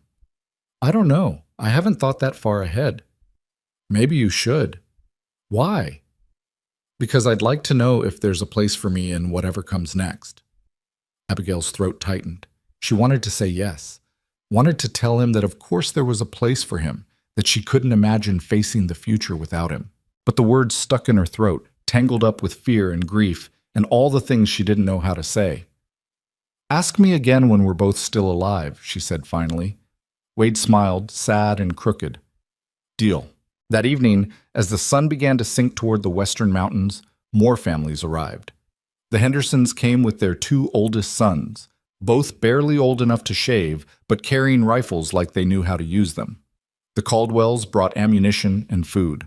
Old Ruth showed up on her horse, a shotgun strapped to her back, and when Abigail tried to tell her she didn't need to be there, Ruth just laughed. I've been waiting 20 years to put a bullet in someone who works for Granger, Ruth said. You think I'm going to miss this? By nightfall, they had 32 people ready to fight. It wasn't enough. Not against 40 or more professional gunmen, but it was what they had. Wade gathered everyone in the space where the barn used to stand and laid out the plan. His voice was calm and steady, like he was discussing the weather instead of a battle that most of them probably wouldn't survive. They're going to come at dawn, Wade said. That's when Granger likes to hit. When people are tired, when their guard is down. But we're going to be ready. We've got the high ground here, and we've got cover. They're going to have to cross open ground to reach us, which means we'll see them coming. What if they circle around? Someone asked. They might. That's why we've got people watching the flanks. If they try to surround us, we fall back to the secondary positions. Wade pointed to the spots he'd marked out earlier. The key is not to panic, not to break. We hold our ground. We make every shot count, and we make them pay for every inch they take. A woman near the back spoke up, her voice shaking. And if we lose? Wade met her eyes. Then we make sure they remember what it cost them. We make sure every person in this valley knows that we fought back, that we didn't go quietly. The silence that followed was heavy and thick. Then Mr. Henderson stepped forward. I'm with you, Callahan, and I think I speak for everyone here when I say we'd rather die on our feet than live on our knees. Murmurs of agreement rippled through the crowd. Wade nodded. Then get some rest. It's going to be a long night. People dispersed to their positions, settling in behind barricades, checking weapons, whispering prayers or promises or whatever words gave them comfort. Abigail found a spot near the center of the defensive line where she could see the eastern approach. Wade sat down beside her, moving carefully because of his shoulder. You should be resting, Abigail said. So should you. I can't. Every time I close my eyes, I see them coming. Wade was quiet for a moment. That's normal.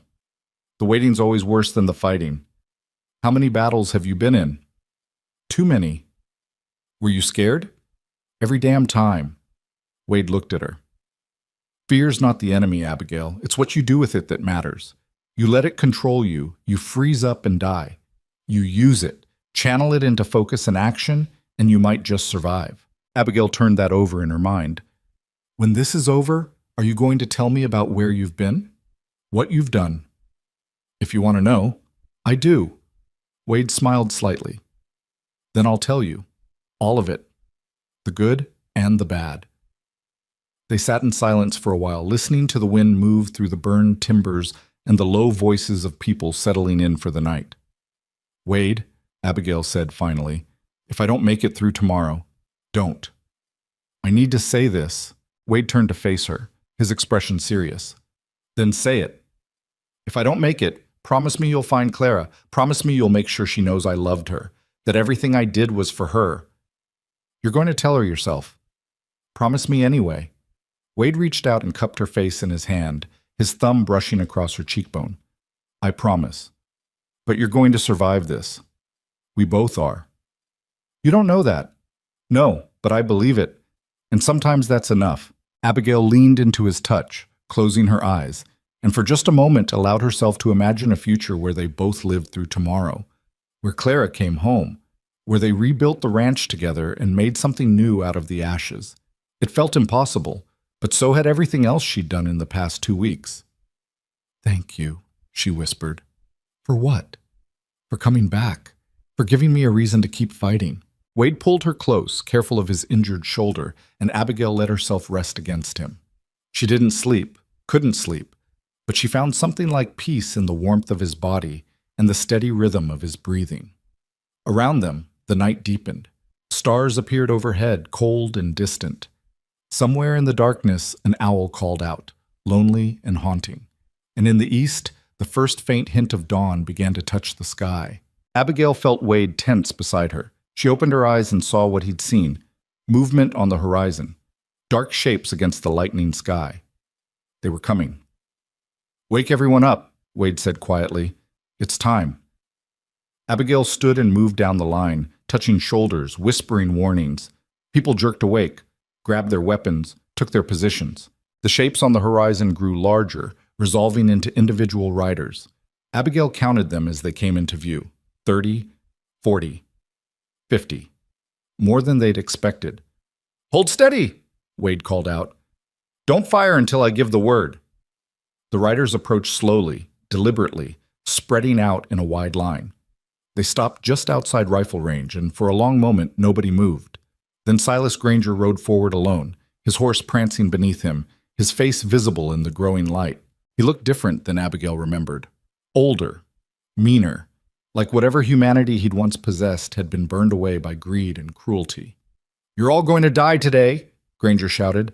"Every last one of you. And when you're gone, I'm going to burn what's left and build something new on your graves." Wade stood up, making himself a target, and Abigail's heart lurched into her throat. "You talk too much, Granger," Wade called back.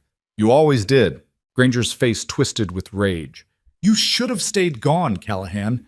Should have kept drifting and minded your own business." "Couldn't do that. Not when I saw what you were doing to people who couldn't fight back. They're weak. This land belongs to the strong." "No," Wade said. "It belongs to the people willing to die for it, and that's not you." Granger's hand moved toward his gun, and Wade's rifle was already up, already aimed. "I wouldn't," Wade said quietly, his voice carrying across the open ground. "Because the second you draw, I put a bullet through your head, and then all those men you paid are going to have to decide if your money's worth dying for." For a long, tense moment, Granger's hand hovered near his holster. Then slowly, he lowered it. "Kill them," he said, turning his horse back toward his men. "Kill them all." The riders surged forward, and Wade shouted, "Fire!" The valley exploded with gunfire. Abigail fired, reloaded, fired again. Men fell from their horses. Horses screamed and went down. The sound was deafening, overwhelming, and Abigail's world narrowed to nothing but the next target, the next shot. The riders hit the first barricade hard, some of them dismounting to take cover, others trying to push through. Wade dropped 3 men in quick succession, his movements fluid and practiced despite his wounded shoulder. Then the line broke on the left flank. Abigail saw it happening, saw the riders pouring through, and screamed a warning. Wade was already moving, running toward the breach, firing as he went. Abigail followed, her heart in her throat. The fighting turned brutal and close. No time to reload, just swinging rifles like clubs, grappling in the dirt, blood and screaming and the smell of gunpowder so thick it burned her lungs. A man came at her with the knife, and Abigail shot him point blank, his blood spraying across her face and chest.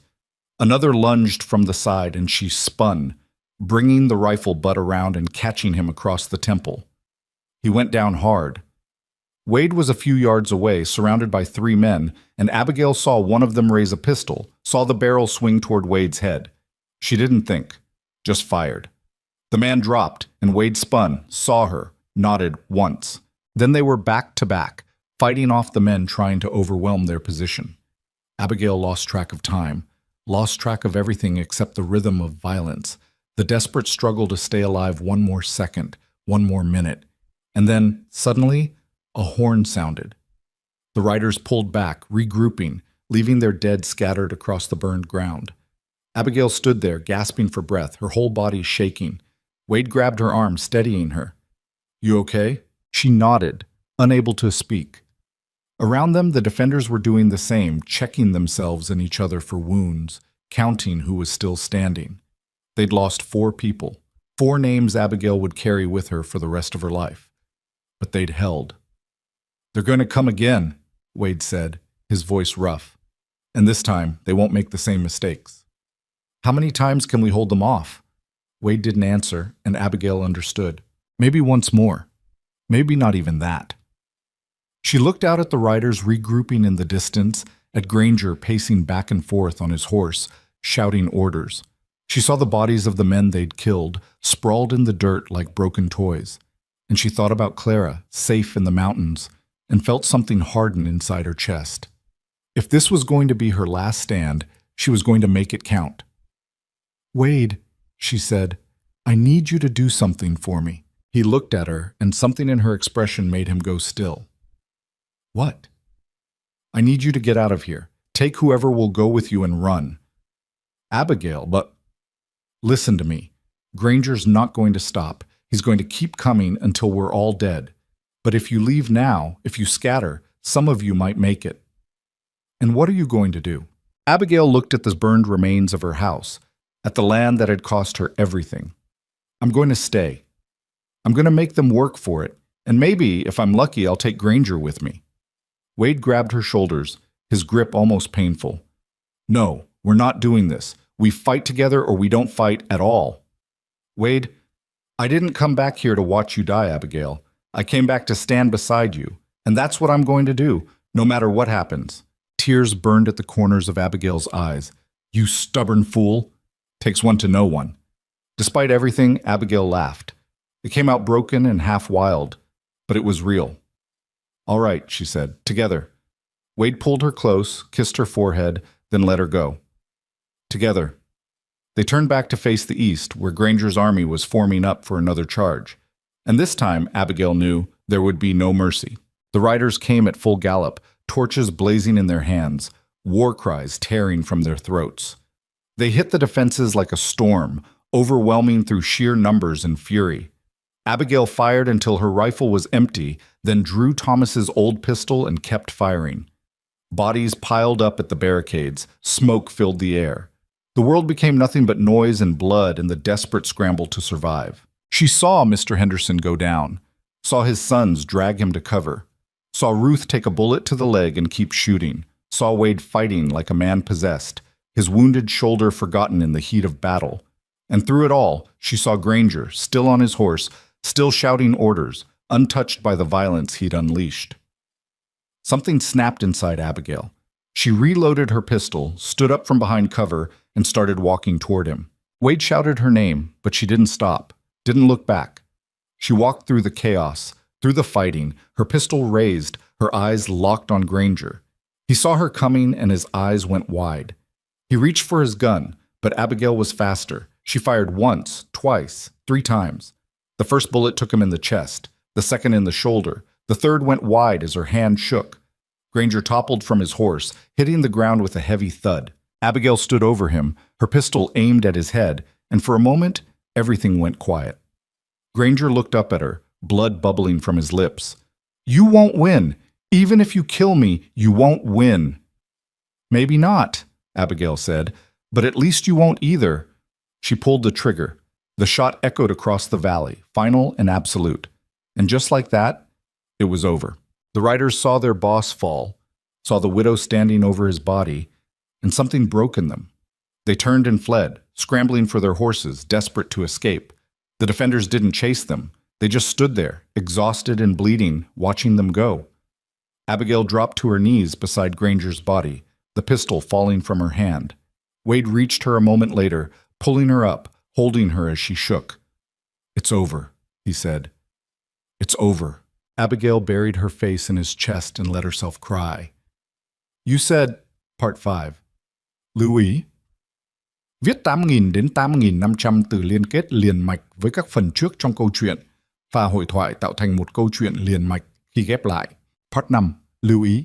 Viết 8.000 đến 8.500 từ liên kết liền mạch với các phần trước trong câu chuyện, và hội thoại tạo thành một câu chuyện liền mạch khi ghép lại. Mỗi phần liền mạch với phần trước không giới thiệu lại câu chuyện ở đầu phần mới. Liên kết các phần của câu chuyện một cách liền mạch. Sử dụng câu chuyện tiếp giữa các phần. Duy trì chủ đề, tránh ngắt quãng đột ngột, không sử dụng gạch đầu dòng hoặc tiêu đề phụ, phong cách kể chuyện Mỹ, Hoa Kỳ, giống văn giàu cảm xúc. Kể theo ngôi thứ 3, giữ đồ kịch tính không viết lan man, có quan điểm cá nhân, thông điệp, bài học, góc nhìn con người. Nhân vật không hoàn hảo, hội thoại tự nhiên, tránh ngôn ngữ văn chương sáo rơi và cụm từ AI điển hình. Viết như nhà văn chuyên nghiệp, không như AI cố gắng nghe sang. Có yếu tố con người, cấm miêu tả qua mượt mà và hoàn hảo. Phần 5 giải quyết hết vấn đề và kết thúc trọn vẹn câu chuyện. Câu chuyện không nhắc đến Chúa. Lưu ý trả lời trong mục tin nhắn không nhảy sang document. Chỉ đần bắt buộc, không được xuất hiện trong nội dung truyền. Đây là một câu chuyện điện ảnh hoàn toàn hư cấu được tạo ra chỉ nhằm mục đích giải trí. Không đề cập hay ngụ ý rằng nó dựa trên sự kiện có thật, người thật hoặc câu chuyện có thật. Không sử dụng các cụm từ như dựa trên một câu chuyện có thật, theo ghi chép hoặc bất cứ điều gì tương tự. Tất cả các nhân vật, địa điểm, tổ chức và sự kiện phải hoàn toàn hư cấu. Show more 10:09. Claude responded. Part 5. Part 5. They buried the dead 2 days later in a plot at the edge of what used to be Abigail's property. 9 people total, 4 from the first assault, 5 from the second. 9 names carved into rough wooden crosses that would weather and fade, but never quite disappear. Abigail stood at the edge of the graves, Claire's hand tight in hers, and tried to find words that meant something. But everything she thought to say felt hollow and inadequate. These people had died because she'd asked them to stand up, because she'd convinced them that fighting back was worth the cost. And now they were gone. Wade stood beside her, his arm still in a sling, his face gray with exhaustion and pain. He hadn't said much since the battle ended, just moved through the work of tending the wounded, organizing the cleanup, dealing with the territorial marshal who'd shown up asking questions. When everyone else had spoken their piece and drifted away, Abigail finally found her voice. "I don't know what happens when we die," she said quietly. "I don't know if there's something after or if this is all we get. But I know that these people mattered, that they stood up when it would have been easier to stay down. And that counts for something. It has to." Clara looked up at her. "Are they heroes, Mama?" Abigail thought about that, about Mr. Henderson's oldest son, barely 17, who'd taken a bullet meant for his father. About the widow named Sarah, who'd lost her own ranch 5 years ago and died defending someone else's. About all the ordinary people who'd done something extraordinary simply because someone needed to. "Yeah, baby," Abigail said, her voice breaking. "They're heroes." They walked back to the Caldwell place where everyone had been staying, and Abigail felt the weight of it all pressing down on her shoulders. They'd won. Granger was dead, his hired gun scattered, his grip on the valley broken, but the cost had been steep. That night, after Clara had fallen asleep, Abigail sat on the porch with Wade and watched the stars come out. "The marshal wants to talk to you tomorrow," Wade said. "About what?" "About what happens next. About who takes over Granger's holdings. About whether anyone's going to face charges for what happened." Abigail felt her stomach tighten. "Are we in trouble?" Wade shook his head. "No, he saw the ledger. Talked to enough people to understand what Granger was doing. He's calling it self-defense. Says the territory's better off without men like him." "So that's it? It's just over?" "The fighting's over," Wade said, "but the rest of it's just starting." Abigail knew he was right. The valley was in chaos. Half the property deeds were invalid. Loans had been called in under false pretenses. Families had been displaced. It would take months, maybe years, to sort out the mess Granger had left behind. "I don't know if I can do this," Abigail said quietly. "Do what?" "Be the person everyone thinks I am. The one who stood up to Granger. The leader." She laughed, bitter and tired. "I'm not a leader, Wade. I'm just a widow who got backed into a corner and came out swinging." Wade was quiet for a moment. "You know what I think?" "What?" "I think you're scared because you finally won something, and now you have to figure out what to do with it." Abigail looked at him sharply. "That's not—" "It is," Wade said, not unkindly. "You spent so long just trying to survive that you forgot how to do anything else. But survival's not enough anymore. Now you have to decide what kind of life you actually want." The words hit harder than Abigail expected. She sat there, turning them over in her mind, and realized he was right. She'd been so focused on not losing that she hadn't thought about what winning might look like. "What about you?" she asked. "What do you want?" Wade looked out at the darkness. "I want to stop running. I want to find a place that feels like home and stay there. I want to wake up in the morning and not wonder if today's the day someone from my past catches up with me." "And have you found that place?" He turned to look at her, and the answer was there in his eyes before he said it. I think so. If it's still on offer. Abigail felt her throat tighten. You remember what I told you to ask me? When we're both still alive. We're both still alive. Wade smiled, slow and genuine. Then I'm asking. Abigail reached out and took his hand.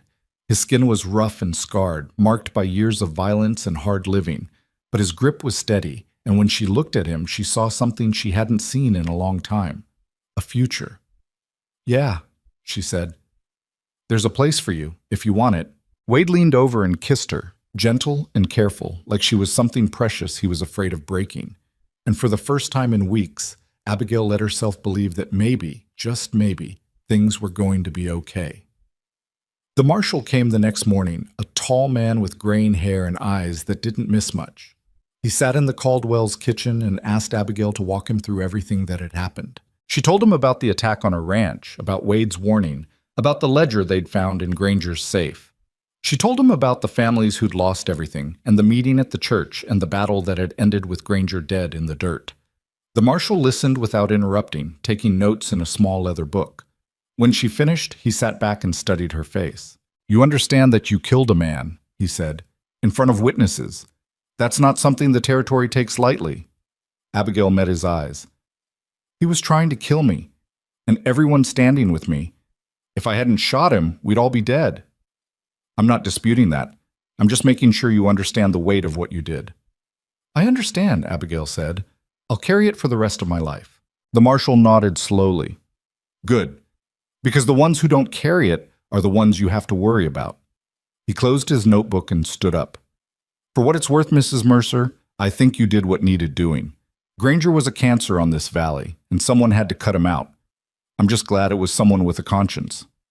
So what happens now? Now we sort out the mess he left behind. The territorial court's going to appoint an administrator to go through his holdings, figure out what was stolen and what was legitimate. Families who lost property are going to get a chance to reclaim it. He paused. Including you. Abigail's breath caught. My ranch? What's left of it? The deed was never properly transferred. Once the court signs off, it's yours again. Abigail didn't know what to say. She'd assumed the ranch was lost forever, that she'd spend the rest of her life starting over from nothing.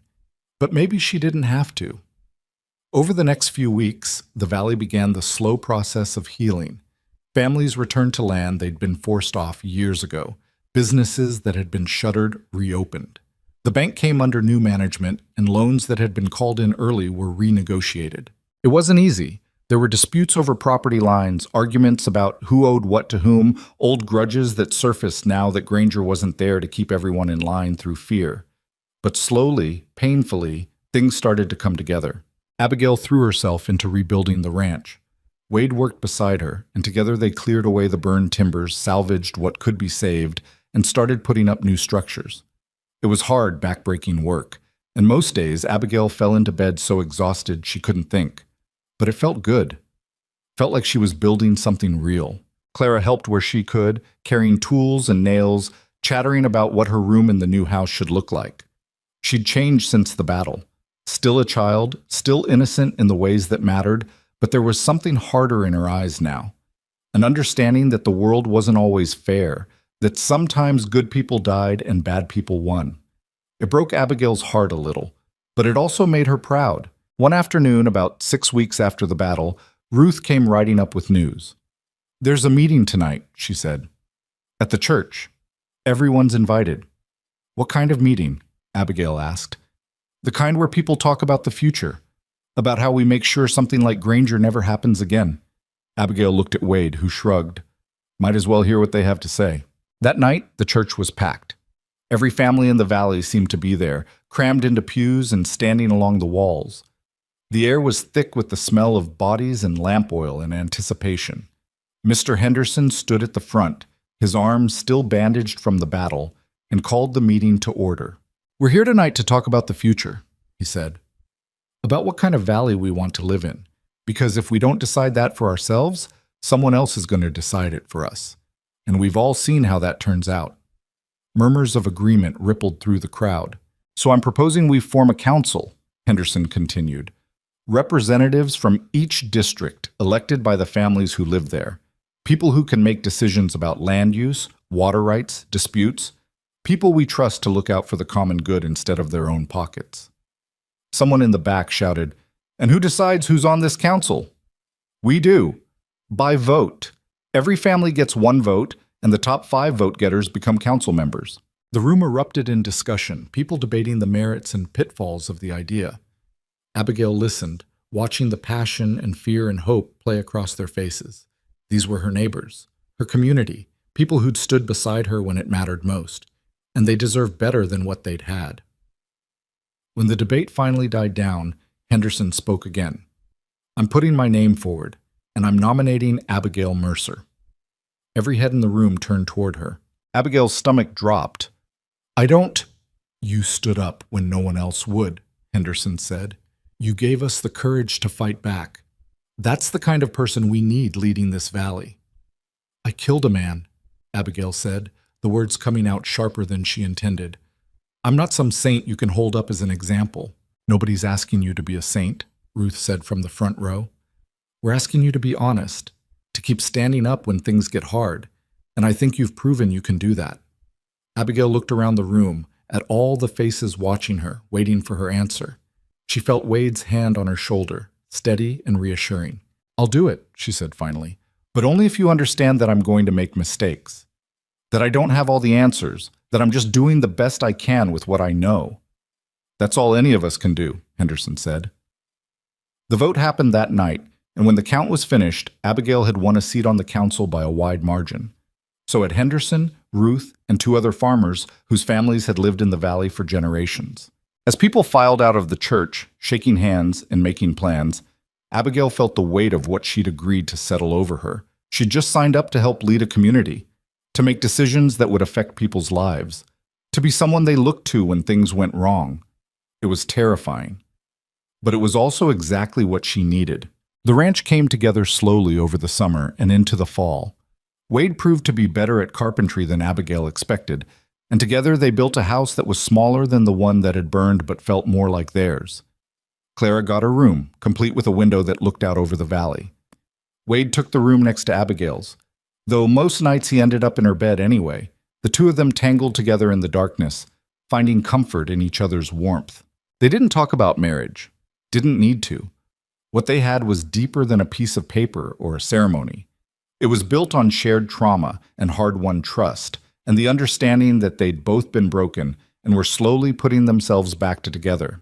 The council met once a month, usually in someone's barn or kitchen, and they worked through the problems facing the valley one by one.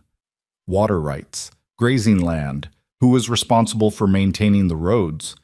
It was tedious, unglamorous work, and more than once Abigail wanted to walk away from it. But she didn't, because she'd learned something important through all of this. That power wasn't something you were born with. It was something you took. And the only difference between people like Granger and people like her was what you did with it once you had it. Granger had used his power to crush and control and take. He'd seen people as obstacles or tools, never as equals. Abigail didn't want to be like that. She wanted to use whatever influence she had to build something better, to make sure the families in this valley had a voice, a choice, a chance to shape their own futures. It wouldn't always work. There would be setbacks and failures and times when she made the wrong call. But at least she'd be trying. And in a world that seemed designed to grind people down, that felt like a radical act of hope. Winter came early that year, snow falling thick and heavy across the valley. Abigail stood on the porch of the new house one evening, watching the flakes drift down, and felt Clara come up beside her. "Mama, do you think Papa would be proud of us?" Clara asked. Abigail's throat tightened.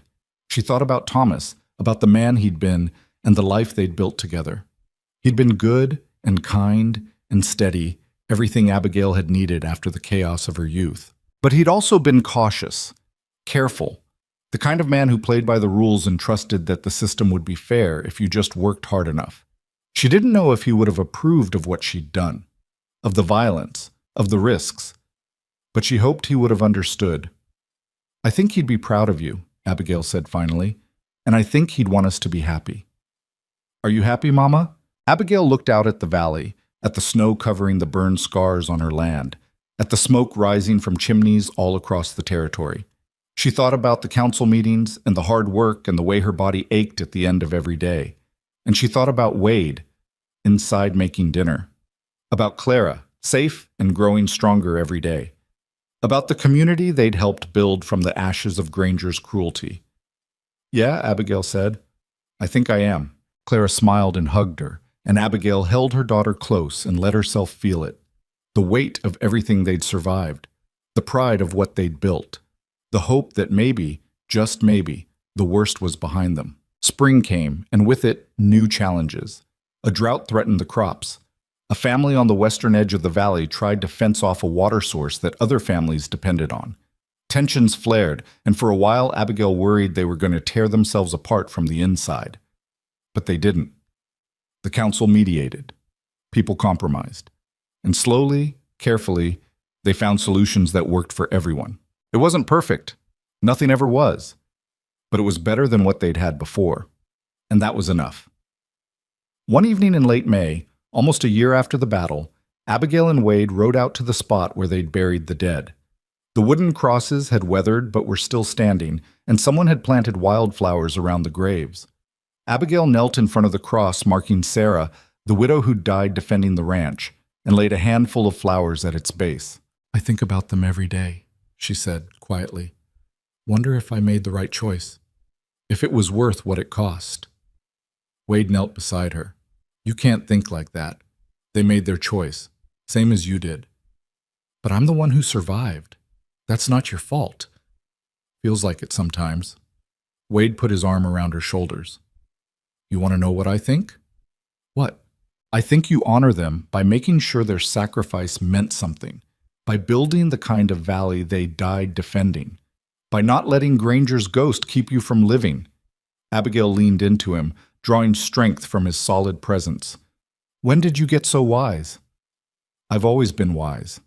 You just never noticed."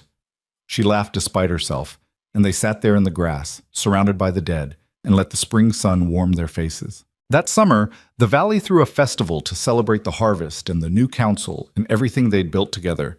There was food and music and dancing, children running wild, families coming together to mark the end of one chapter and the beginning of another. Abigail stood at the edge of it all, watching, and felt Clara tug on her hand. "Come dance with me, Mama." "I don't really dance, baby." "Please?" Abigail looked down at her daughter's hopeful face and couldn't say no. She let Clara pull her into the clearing where people were spinning and laughing, and for a few minutes she let herself forget about councils and responsibilities and everything else. She just danced. When the song ended, Wade was waiting for her, his hand extended. "May I?" Abigail took it, and he pulled her close, swaying to the slow fiddle music. They didn't speak, just moved together, and Abigail rested her head against his chest and let herself feel safe. "You know what I was thinking?" Wade said quietly. "What?"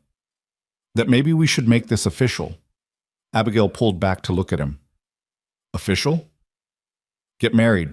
Make it legal. Give Clara my name if she wants it." Abigail's heart skipped.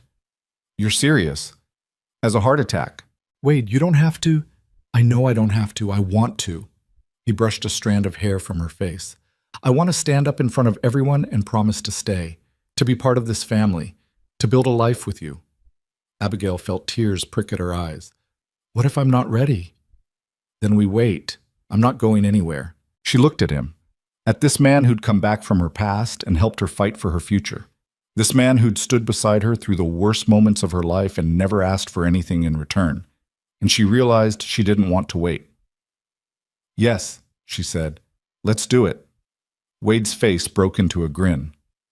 "Yeah? Yeah?" He kissed her then, deep and thorough, and the people around them started cheering and whistling. Abigail pulled back, laughing and embarrassed, but Wade just held her close. "You're not going to regret this?" she asked. "Never." They got married in the fall when the leaves were turning gold and the air had that crisp edge that promised winter. It was a simple ceremony, held at the ranch with the whole valley invited. Clara stood beside Abigail, beaming, and Ruth served as witness. When the preacher asked if anyone objected, there was only silence and smiling faces. And when Wade kissed her at the end, sealing the promise they'd made, Abigail felt something inside her finally settle. She was home. That night, after the guests had left and Clara was asleep, Abigail and Wade sat on the porch and watched the stars come out. "You think we're going to make it?" Abigail asked. "Make what?" "This, us, the life we're trying to build." Wade thought about that. "I think we're going to have good days and bad days. I think there are going to be times when we want to kill each other and times when we can't imagine being apart. I think it's going to be hard and messy and nothing like what we expected." "That's not very reassuring." "But I also think we're both too stubborn to quit," Wade continued. "And that's worth something." Abigail smiled. "Yeah, it is." They sat in comfortable silence, and Abigail thought about everything that had brought her to this moment: the loss, the pain, the violence, the fear, and the courage. Because that was the thing people didn't understand about courage. It wasn't about being fearless. It was about being afraid and doing what needed to be done anyway. It was about standing up when everything inside you wanted to run, about fighting back when it would be easier to give in. She'd learned that the hard way, and she'd carry that lesson with her for the rest of her life. Years later, when people asked Abigail about what happened with Granger, she always told them the same thing. "I'm not a hero," she'd say. "I'm just a woman who got pushed too far and pushed back. And I was lucky enough to have people stand beside me when it mattered." She never talked about the nightmares, about the way she sometimes woke up in the middle of the night, gasping, seeing Granger's face in the darkness, about the guilt she carried for the people who'd died. That was hers to carry. But she also never regretted what she'd done, because the alternative, living on her knees, watching her daughter grow up in fear, was worse than any nightmare. The valley prospered in the years that followed. New families moved in, businesses grew. The council became a permanent institution, ensuring that no one person could ever hold the kind of power Granger had wielded. And at the center of it all, Abigail and Wade built a life that was ordinary and extraordinary all at once. They had 2 more children, boys who grew up strong and wild. They expanded the ranch, added cattle, built a reputation for honesty and hard work. They argued and made up and learned how to navigate the complicated terrain of building a life together.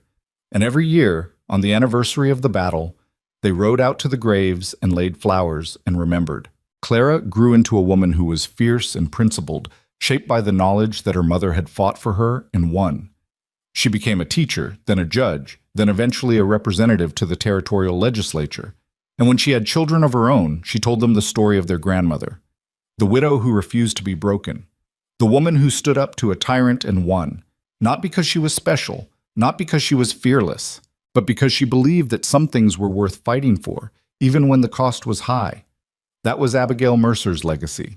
Not the violence, not the bloodshed, not the dramatic showdown in the burned ruins of her ranch, but the quiet daily choice to keep standing, to keep building, to keep believing that ordinary people, when they stand together, can change the world. And in the end, that was the most revolutionary thing of all.